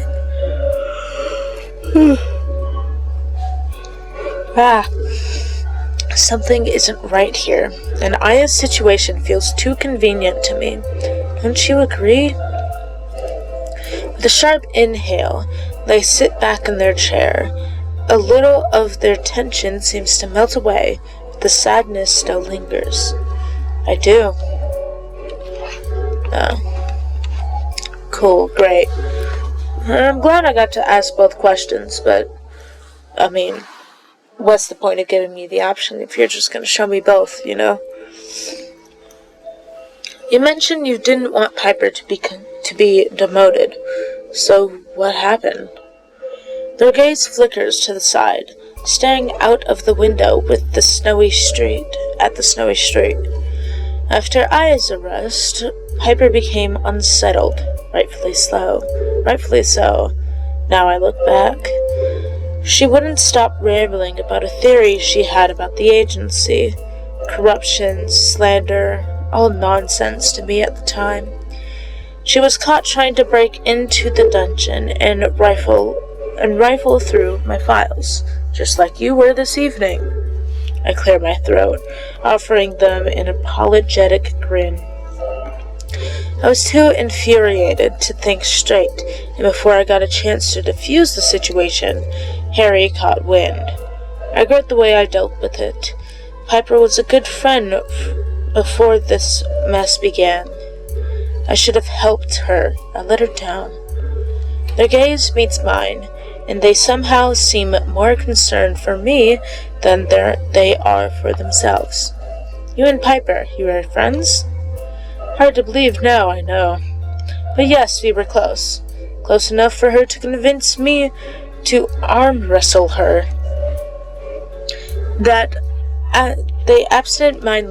They absent-mindedly rubbed their elbows as if they were nursing an old wound. Don't do that, ever. The way they light up when they talk about such memories doesn't go unnoticed, and I feel a pang of sorrow in their lost friendship. They both seem like they could do with such company in their lives, and now I understand why they're noted as being so prolific as a team. You should speak to her, clear the air. The look they throw me is less than convincing. Piper is a proud person. She's been wronged by someone she trusted, and she does not trust freely. I wouldn't expect her to forgive me with such begging, but I shall try. I truly valued our friendship, and I've been cruel to her in my mission to please Harry. That ends now. August pushes away from their desk, swiping their still glowing vial as they stand. They cradle it gently in their palm before it's shoved firmly into the drawer from where it came. What's next? What can we do? I think you should speak to Piper. She might know more than me, especially after her snooping. I stand too, my touch lingering upon those discharge papers. I want to go into the dungeon. I want to see her. They avert their gaze, cheeks rosy, their frustration evident. I cannot authorize that. Not when I know it would put your position in jeopardy. They thoughtlessly slide their hand across the back of their chair, cutting me a sympathetic stare. I cannot have a repeat of what happened with Piper, Chris. Oh wait, no, I should do that one, because that one doesn't matter. Come on, man. You can't give me a lead and tell me not to follow it. Am I done playing it safe? I honestly am sick and tired of this shit. This entire town can burn to the ground and they will still keep their goddamn secrets. Am I done playing it safe? I just want to get this over with, man. I am like so determined to figure this shit out. Yeah, but I still want to keep my job. So just trust me. I try my best to stop my own frustrations from showing. My own frustration showing. Please, August, I need you to trust me here. What if I can find a way to get down there undetected? A way neither of us will be implicated. Interest obviously piqued. They raise a dark brow at me. And how exactly do you propose you do that? With all due respect, Hunter Green, you don't know the dungeons here. They're right, but I smile. And they narrow their eyes at the change in expression. What do you have up your sleeve? Well, I happen to know a few people who can certainly be of use to us. I'm not sure you're going to like it, though. Go on. You may not approve, but we have a few allies that probably know the dungeons better than any hunter or enforcer ever could. The dramatic and sudden roll of their eyes tells me they know exactly who I'm talking about. You want to enlist a bunch of vampires to help us break into the enforcement dungeons? Listen, they literally live down there, basically. Come on, it's the best option we got. Not a bunch, just the one. Finn has lived in this town longer than literally anyone. August scoffs loudly. Lived? He's as dead as a doornail. True. That's very true. So you're just gonna walk into the dungeons, Casimir in tow, and hope not to get caught? No, I'll be following Finn. And then I'm gonna hope not to be caught. I smile at their obvious distaste for my plan. Ezra, Piper, and even Alucard, they can all help too. Do I have your permission to proceed? Do I have your permission to sneak into the dungeons? A pungent pause follows my question, but eventually August meets my gaze once more. You have my permission, but please be cautious. I'm no wiser than you here, and I cannot protect you if something goes wrong. I came here to make something of myself. I was too desperate to move out of the shadows of my parents. I came from a family that held me to such high standards I could never dream of meeting, no matter how hard I tried. Their words grow Terser?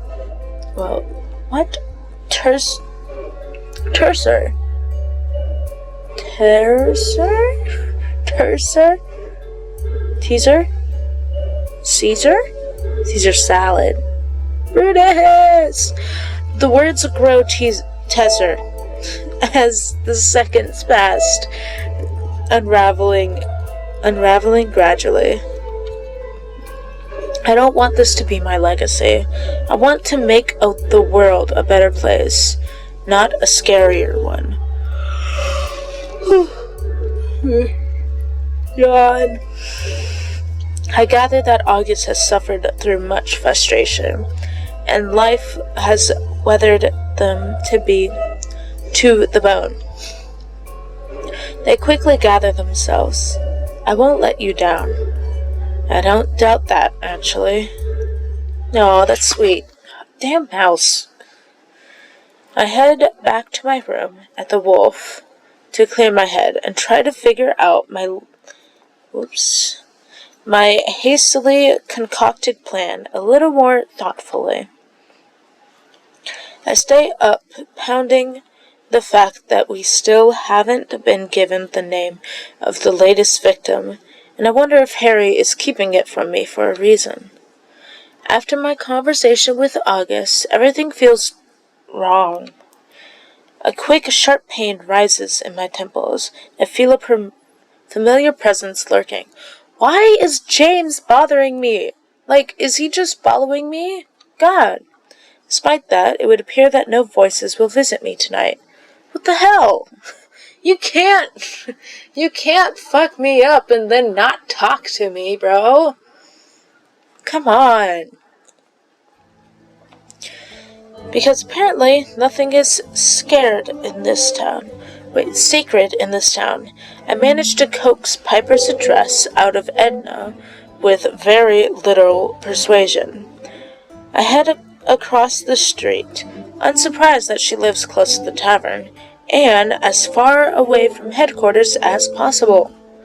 Her house is small, but it appears to have character, much like its owner. I take a deep breath and I knock. She looks surprised to see me, but her expression quickly softens. Chris, I wasn't expecting you, especially because I assumed you had no bloody idea where I live. Are you okay? A timid smile crosses my lips. I definitely don't think this is a conversation to be had in the street. Can we talk? Oh, sorry, of course, come in. And of course she has a dagger all over the walls and on the table. My God. Her house is warm and inviting. Warm and inviting? Okay. I mean, I guess. Lots of plants. The walls adorned with an abundance of gorgeous weaponry, and various plants and brightly colored pillows litter the room. Why do you have such a big table on the table? Your home is beautiful. Thank you. I've been lucky, really. I know not all hunters catch a break like I have. Plus, real estate in this shithole is cheap. We share a laugh, but I can't help but feel a sense of urgency to discuss things with her. I decide now is not the time for pleasantries or stalling. Cutting straight to the chase is the only way. I have some news about Aya. Her eyes widen, flickering to the side, away from me. Aya? Please don't say what I think you're going to. I pulled a sash from inside my coat and present it to her, but I'm quick to reassure. This was found in the woods, but that doesn't mean she could still be alive, Piper. This has clearly been out there for a while. She reaches out and runs her hand over the ruined fabric, her fingers shaking. With a deep inhale, she withdraws, turning to sit upon the arm of her sofa. Why are you here?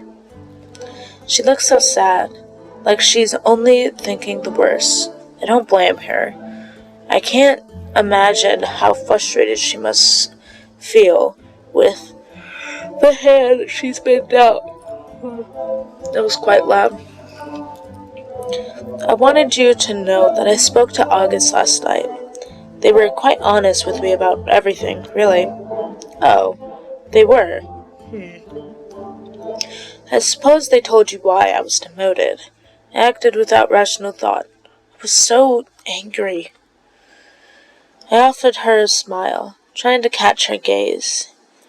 I may or may not have been caught doing exactly as you did. You didn't.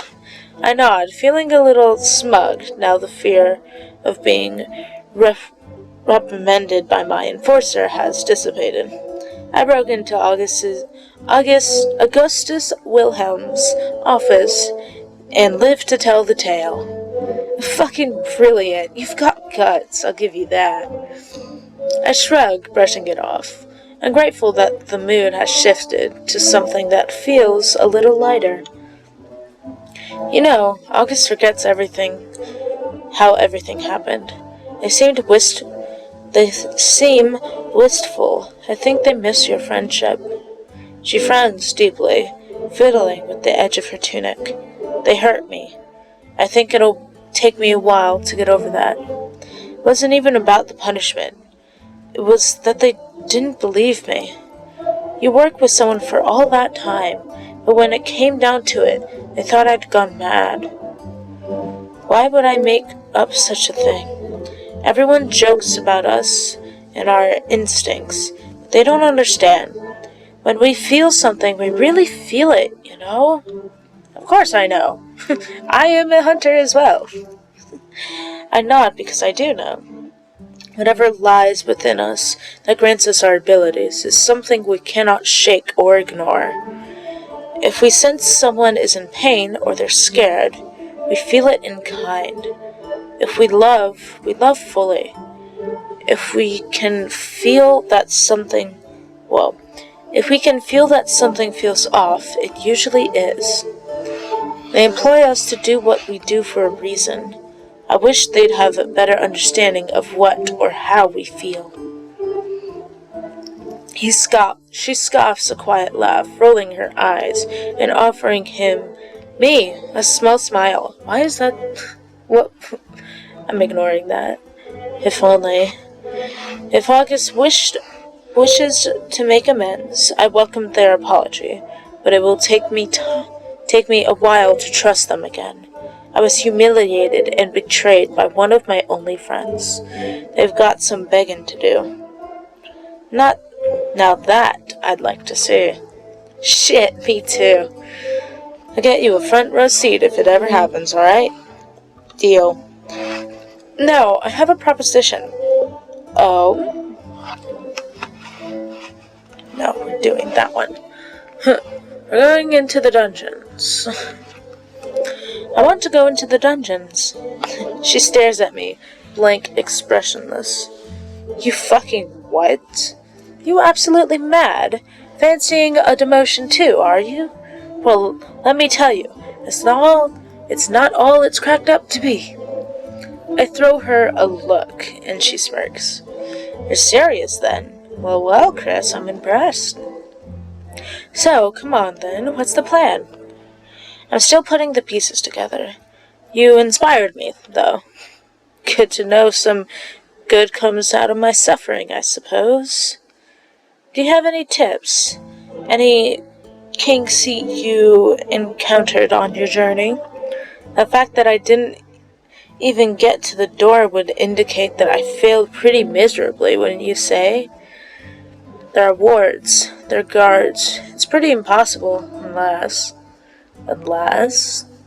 Well, Ezra, don't you? The witch is more than a pretty face. Speak to him, see if you can convince him to help. God. There's no way. There's no way he's going to help. He wants to stay out of this as far as he can. He does not want to be anywhere near this. She's right. I've seen him use wards at his shop, and from what I saw of his magic the other day. You're a genius. She shrugs as if that's the most obvious statement I could have made. Duh. When you're right, I've got your back. Always. Hey, Ezra. Just got a teeny little itty bitty favor to ask you. Just a little favor. I swear, just a tiny, tiny little favor. Upon entering the shop, I find chaos. I spot Ezra frantically gesturing at Omen, the demon's tail tightly coiled. I'm wary of approaching him after our little incident yesterday, instead choosing to observe from afar. I manage to catch Ezra's eyes, and he throws me a sympathetic look. He's stressed, his hands full of bandages and potions. He mutters something quick and sharp under his breath to Omen, who then turns and stares at me wide, his sorry eyes as the witch disappears within his purple curtain. If I ask what's going on, will you give me an answer? The question seems to catch him by surprise. Then he looks away, his lips pursed. He doesn't seem to have forgotten his outburst with me yesterday, or his abrupt departure. Good. It isn't my intention to trip him with the reminder, but just as well that he remembers. Did you bring someone who was hurt? Brown eyes snap to me almost instantly, and Omen moves as though to step between me and the entrance to Ezra's back room, then catches himself in the middle and forcefully drops his arms to his side. He opens his mouth, stammering without speaking. Then his shoulders droop in defeat. Little spark that might have caught on the bandage rolls in his hands. Peter's out. Yes, but maybe you shouldn't see her right now? He licks his lips. A flicker of a black tongue visible. It seems so eerily out of place on a face so plainly human in its distress. At least let Ezra see to her first. He needs some space when he works with magic.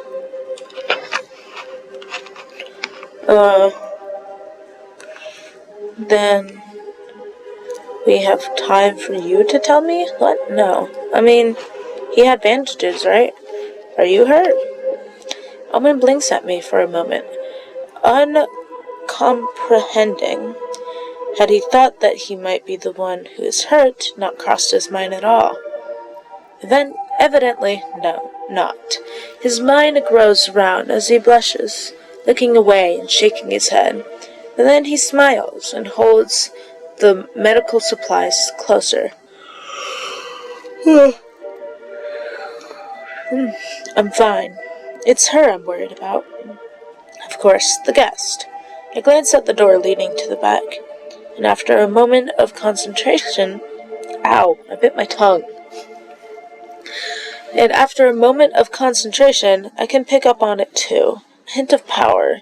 Not unlike Omen's own.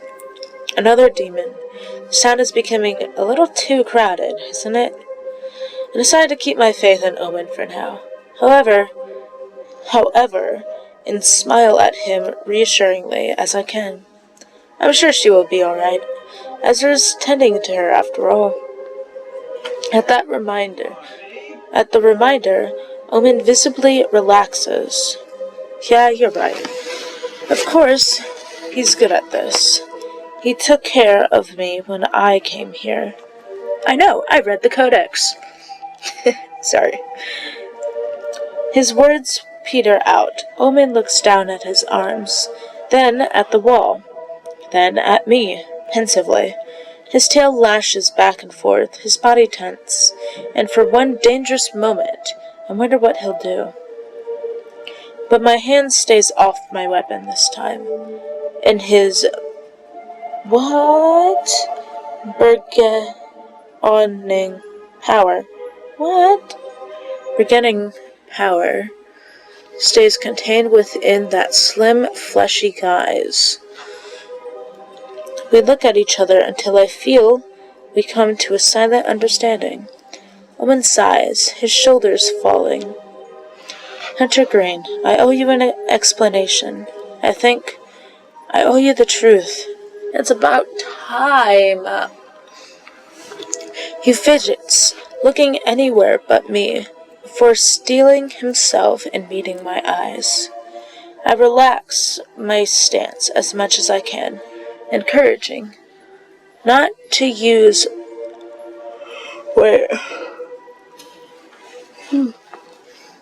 No use pushing when Omen seems willing to speak.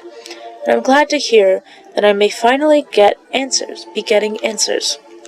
Tell me. His eyes smile soft. He smiles, eyes soft, appreciative, Then he takes another deep breath and begins. 2 years ago, I came to Linares. That is, I came to stay in Linares. After a disagreement with my sire, my father, his eyes flickered around the room, almost nervously, and I find myself straining to detect any eavesdropping presence, but there is none. Omen seems to find the same thing, because his shoulders droop again. You know what I am. I suppose you've already guessed. He sighs. Her people call him Lucifer. I think the fallen divine, the lords of hell. It takes me a moment to process what he said. Demon lore is plentiful and easily accessible when you're a hunter. Even in our early years at the academy, we pored over detailed logs of their fiendish hierarchies, favorite vices to exploit, patterns of their appearances. I would damn well hope I know who the Lord of Hells is. Oh, that is very nice. Omen's brow. Oh. No, it is not very nice. Oh my god. Okay. Omen's brown eyes widen, his jaw going slack in surprise. The glamour truly is something, and I'm starting to wonder if he learned it from the witch behind the curtains. It is? No, it's sarcasm. He coughs. That was sarcasm, wasn't it? Yes. Yeah. That was not sarcasm. Correct. No, it was not. Something else also hits me. Our sire? Omen bites his lips and looks away. Then he nods curtly, his eyes flickering to the door leading to the shop. Bro wants to book it out the door. Well then, does your father know you're here, in the mortal realm? Can he find you? A terrible thought crosses my mind. The burned bodies. The hunters targeted. No! What?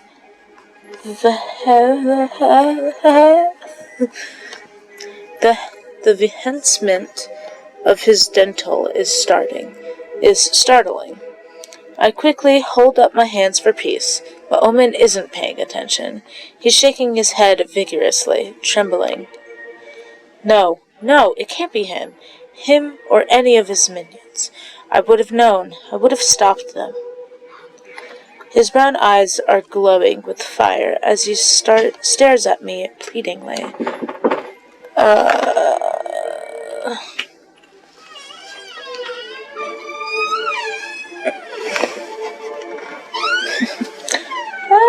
I can't do it. Hold on.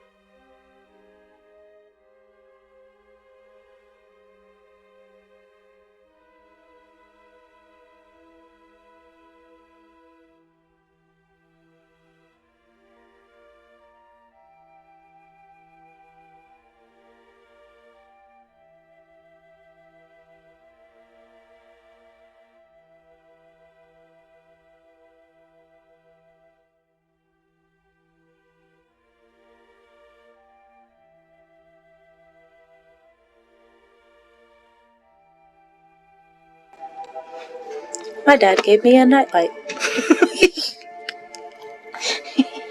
It looks like one of those book lights that people will use like on their desk, and they turn it on. They use in the middle of the night to read books late at night, like weirdos. But it also changes color. It like has like one of those color wheels on it. Okay. Sorry. His brown eyes are glowing with fire as he stares at me pleadingly, literally shimmering flames. I can feel the fire in his core standing here, far enough away, and now that I know where it comes from, the familiarity. Nope. The familiarity makes sense. There we go. That's one hell of a secret to hold on to. And who is in the back, then? One more colossus fact to add to the messy little mountain of information I have been gathering since stepping foot in this mad town. What else is new by now? I believe you, Omen. Omen's shoulders droop in relief, and I feel something tense inside myself unclench as well. It needs not end badly. It will not. Besides, this case would have closed far faster if it were run-of-the-mill demons messing around. Right. Omen closes his eyes and says something too quiet for me to hear. Then he breathes in, breathes out, and slowly makes his way to the counter. He sets all the items in his arms down. They're down there, with such deliberateness that I know he's doing so to calm his nerves. Something sneaks through, still. I see a flicker of flame about his hair, an intensity to his aura, but only briefly. Pressure fades as Omen raises his head. He doesn't look at me as he speaks. I think I'll just head outside for some fresh air. Are you sure? Omen smiles at me over his shoulders, the curve of his mouth tense. I think it's for the best. I don't want her to see me like this, rattled and angry. She's my sister. She doesn't deserve this. He trails off, staring into the distance for a moment. Then he shakes his head and makes for the door, only adding one last thing before he steps outside. Will you go and say hello to her?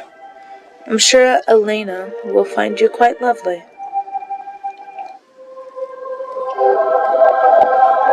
The second I lay my eyes on her, it's more than a little obvious that she truly is related to Omen. Oh yeah, for sure. Maybe even his twin, unless the glamour is simply fooling me. Yeah. She has a thing on her forehead right here. Weird. I don't see a tail, though. Unless she's hiding it, and that's just, like, culture, you know? Ezra has a... what? Politicite. Nope. Nope. Palatus.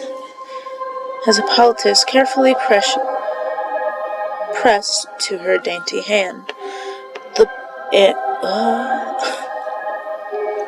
Reading is hard, guys.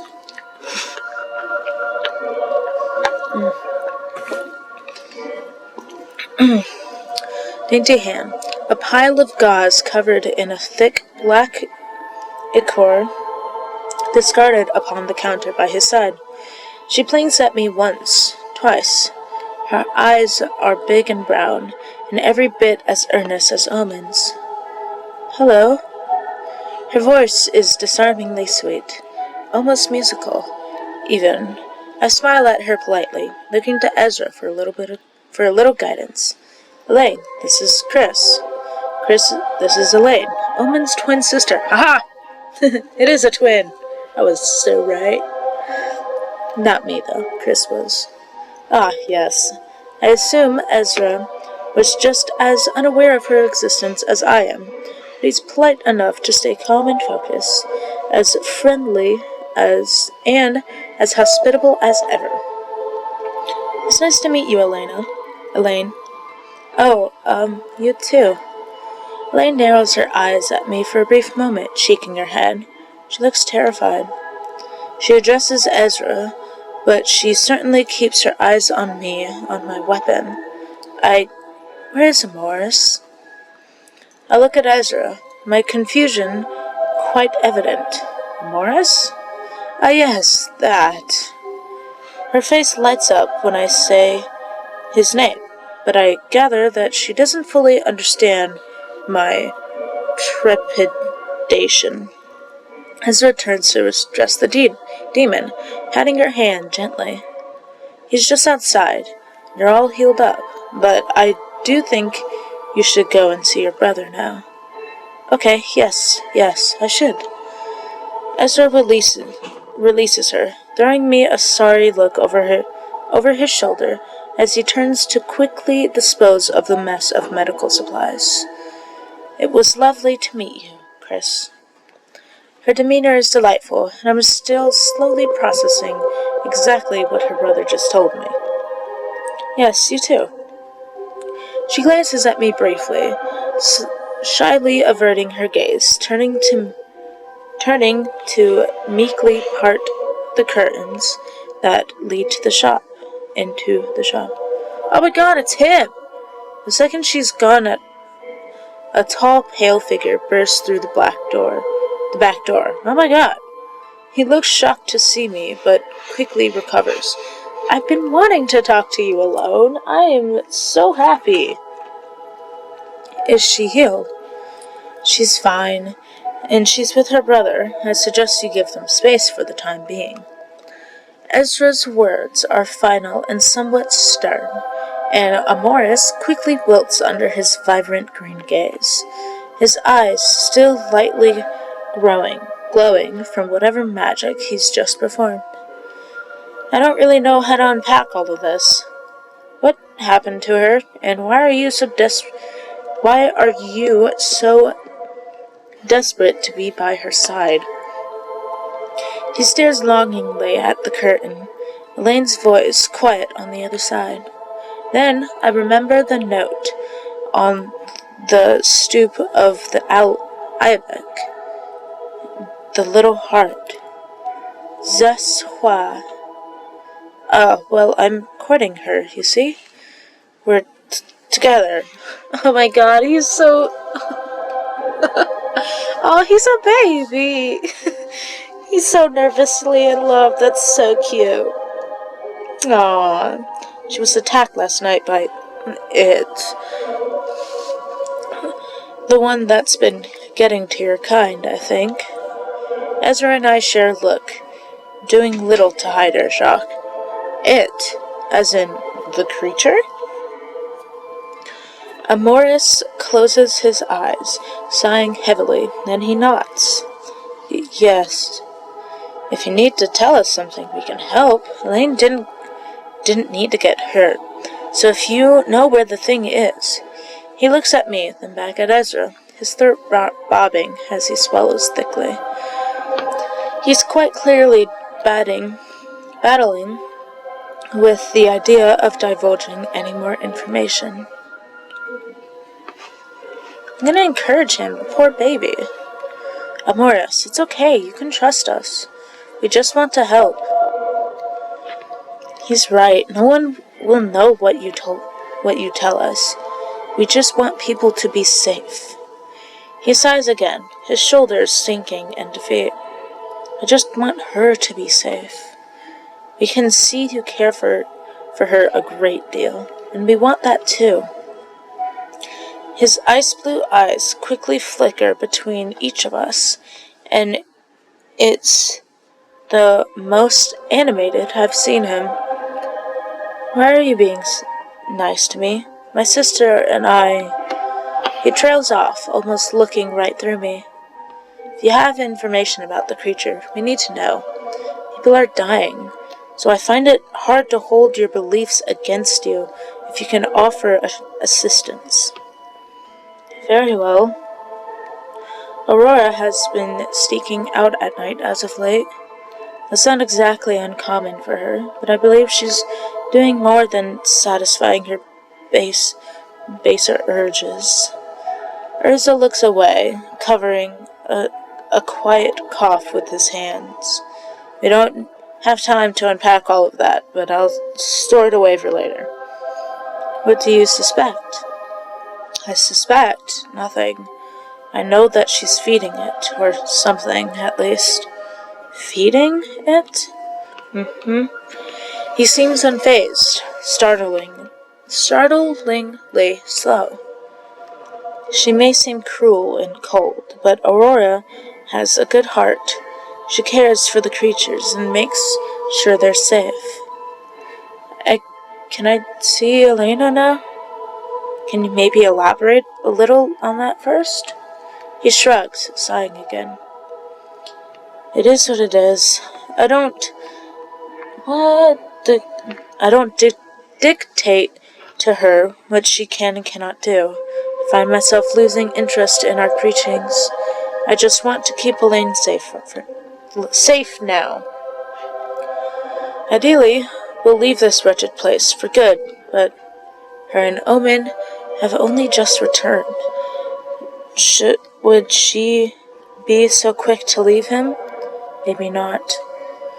I think it's best for both of you to stay here and lay low. I'm not sure why the creature attacked her. It hasn't attacked anything inhuman so far. He looks at me, fixes his gaze with perfect confidence. How do you know? A chill rolls down along my spine, but I shake it off. You're right, I don't really like to leave now. You can leave, but I need you to promise me something. He narrows his gaze. Go on. Watch Aurora, and the second you see her do anything out of the ordinary, you find me. I will ensure Elaine is safe. I swear to you, but your cooperation is essential. I see Ezra shifting nervously out of the corner of my eye, but I stand my ground. Morris continues to assess me. Fine, I will seek you out, and I will watch my sister. Farewell, Hunter. Witch. Oh, thank God. That was so tense. That was insane. I'm so happy, though. We got a lot of information, which is fantastic and very helpful. Well, that was interesting. I anticipate some commotion from behind the curtain, but I hear nothing but silence. Interesting, is putting it lightly. How are you, anyway? I have a quiet laugh, because the question feels far too casual for the amount of information I've digested in the last forever. Tired, confused, the usual. I suppose I haven't done much to help with that, have I? I wanted to apologize for not being totally honest with you, and for making your life a little harder than necessary. You already have so much on your plate. Yeah, apology accepted. He seems genuine, and aside from his old behavior yesterday, I have no reason not to trust Ezra.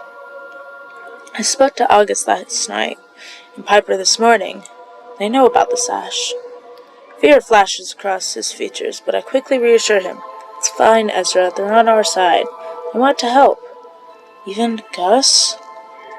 Yes, even Gus. Are you sure you're not magic? Because that seems like an impossible task. I shake my head profusively. No magic here. His smile grows, and he seems to relax exponentially. It's nice to see. Then let's talk. He takes a deep breath. The reason... Oh, hold on.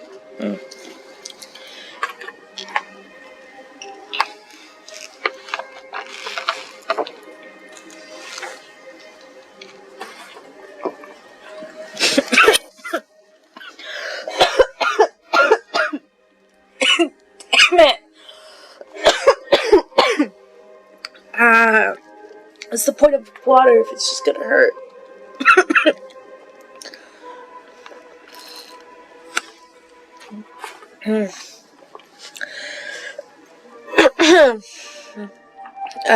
Sorry. I am bad at drinking anything, really.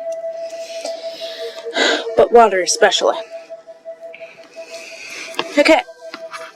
The reason I was so hesitant to discuss Aya, or the enforcers, for that matter, is because I used to work for them. What? Say that again, bro? You were an enforcer? Hell no. I went in and assisted in the infirmary or morgue whenever they needed an extra pair of hands.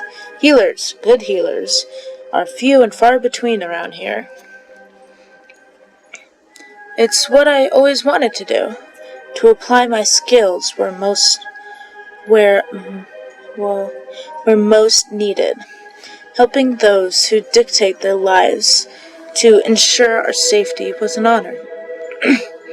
The murderers began, and I examined the first body, if you could even call it that with the state it was in. I listened intently, taking all of this in, a little perplexed, a little caught off guard. Something shifted within the headquarters after that. They started treating me differently, calling me in less. Then, when I was there, they kept me clear of any hunters. It became quite clear they didn't want me there any longer. Information was being kept from me, important notes about the victims I was supposed to be examining. The Aya incident happened. Then another dead hunter turned up, and they revoked my access. They took away all of my notes. Notes? He nods, glancing over at the kitchen counter. I may have had Piper retrieve them for me, if you'd like to take them. There's not much, but you're welcome to them. Yes. I am going to take the notes, for sure. Yes, I'll take them. He opens up one of the kitchen drawers, pulling out a pile of parchment. Then he discards what looks like a fake wooden bottom. The notebook is nestled safely beneath it. Here. I took it away inside my jacket for later. So why were you afraid to tell me this? You did nothing wrong. You were helping people. He offers me a sorry glance, his brow furrowed, fingers curled into fists at his side. I don't like people talking about it, about the deaths. Many of us have our suspicions now, and they know. I think they'd do anything to keep what's happening quiet.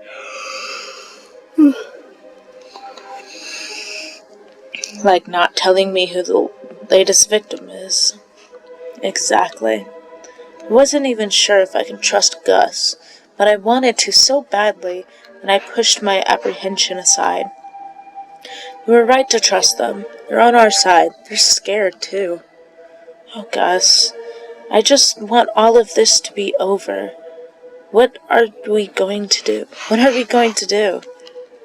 I smile, and Urza's expression lights up. You have a plan? I have a plan. I need your help, though, because... I can't do it without you. That sounds so cliche, and I really don't want to say that. I need your help. I'm going to need your help, along with a few of the others. Anything you need, I'm your guy. Are you sure about that? Well, magic-wise, anyways. We share a laugh, and Ezra definitely seems more relaxed now, like a weight has been lifted off his shoulders. Piper and I are going to the dungeons to see if we can locate Aya. If we can talk to her, I think we might have a start. Everything leads back to when she was arrested, as far as I can tell.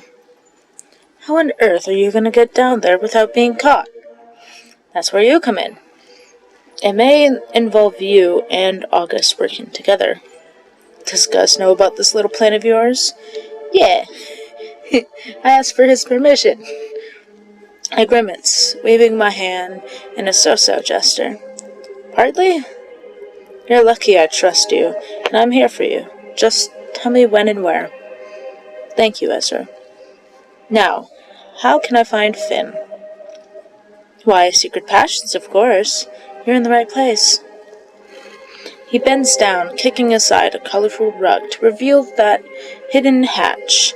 It creaks loudly when he opens it. A gust of cold, stale wind rises from its depths. Walk for about 10 minutes, then when you see candlelight, it's the third door on the left. Don't be alarmed by any vampires you stumble across. They're all friendly.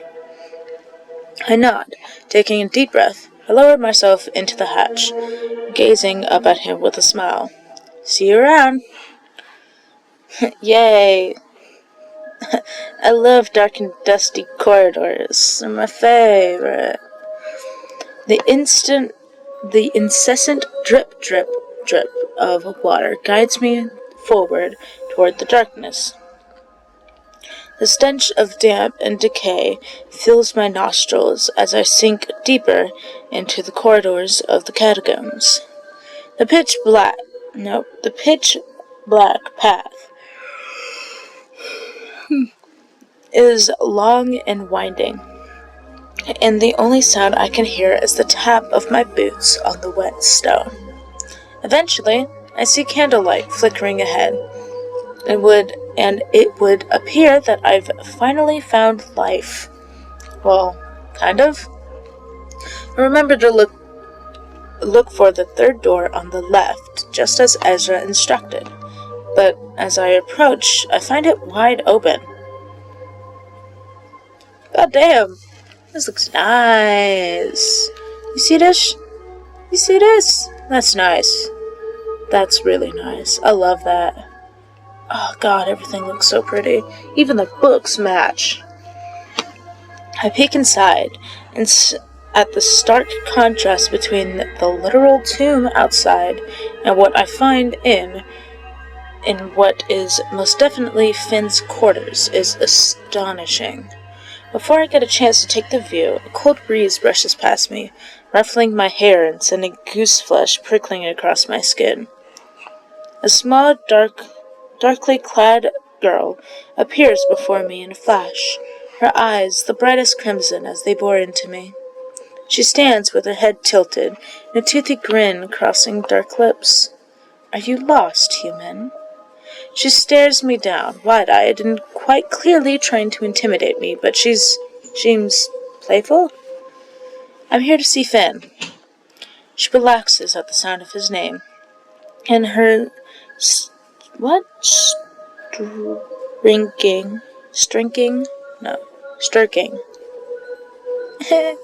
stirking gaze seeps over me like a caress. She shrugs, pursing her lips. So you're the one he won't shut up about, huh? You do smell good, I guess. Smell good? Is Finn here? She licks a fang, and I notice how similar some of her more human quirks are to his. She's far less poised than him, but I almost feel like that may be on purpose. I'm in Finn's territory, neutral territory, so I quell the desire to be defensive, even though her eyes are the color of a creature who drinks human blood. He's somewhere, here, around, doing stuff, helpful. Her smile widens as she turns to poke at a crystal decanter of whiskey that sits nestled in the corner of one of his many bookcases. Is it here? Nope, I can't see the bookcases. Are you part of the clan?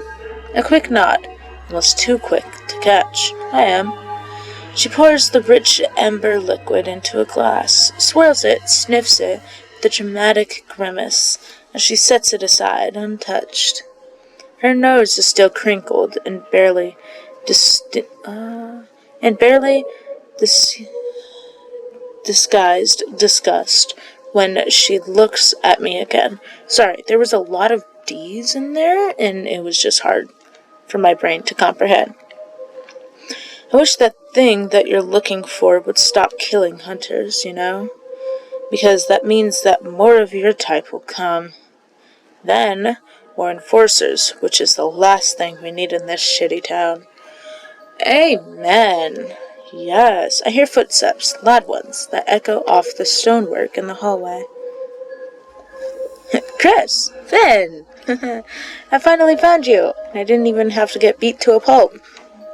I suspect he knew I was here, but his shock is charming nonetheless. He looks at the girl, who throws him a decidedly wicked, wolfish grin, the picture of innocence. Raven, are you being nice? The girl, Raven, shrugs, sliding up to him and resting her head on his shoulders. She rolls her eyes hard enough that I'm surprised they don't fall back into her skull. Yes, Dad. Finn's face drops, his eyes narrowed. I get the impression that if he could blush, his cheeks would be the prettiest shade of pink. I stifle a laugh with an obvious delight. Raven notices. Raven. She laughs, the sound loud and obnoxious, but somehow still charming. She shoves him playfully, but Finn remains stern. Are you going to introduce me to your friend? The suggestive waggle of her eyebrows doesn't go unnoticed, and Finn sighs heavily, offering me an apologetic smile. Chris, this is Raven. I'm his kid. There's a low, unexasperated rumble of a warning in Finn's throat, and I find myself enjoying the way he bristles in her presence. Finn throws her a death glare, and she proceeds to look guilty, but just a little. He raises a single dark brow at her, and after a quiet scoff, she enthusiastically steps forward to offer me her hand. It's really nice to meet you, Chris. You being in town is giving Grumpin' Pants here something to do other than mope, at least. I do not mope. Raven rolls her eyes, and I finally take her hand. Her grip seems firm, and I wonder if she might be trying to unnerve me when her startling eyes widen exponentially. Hurt him, and I'll eat you. Got it? I open my mouth to respond. Before I get the chance, she's laughing again. Finn looks mortified, and he carefully pries her hand from mine and ushers her away from the door. It's time for you to go, I think. Raven pouts, raising both of her hands in defense. I was joking, obviously. I like him already. She offers me a little wave and raises onto her tiptoes to press a kiss on Finn's cheek. He looks at her with unabashed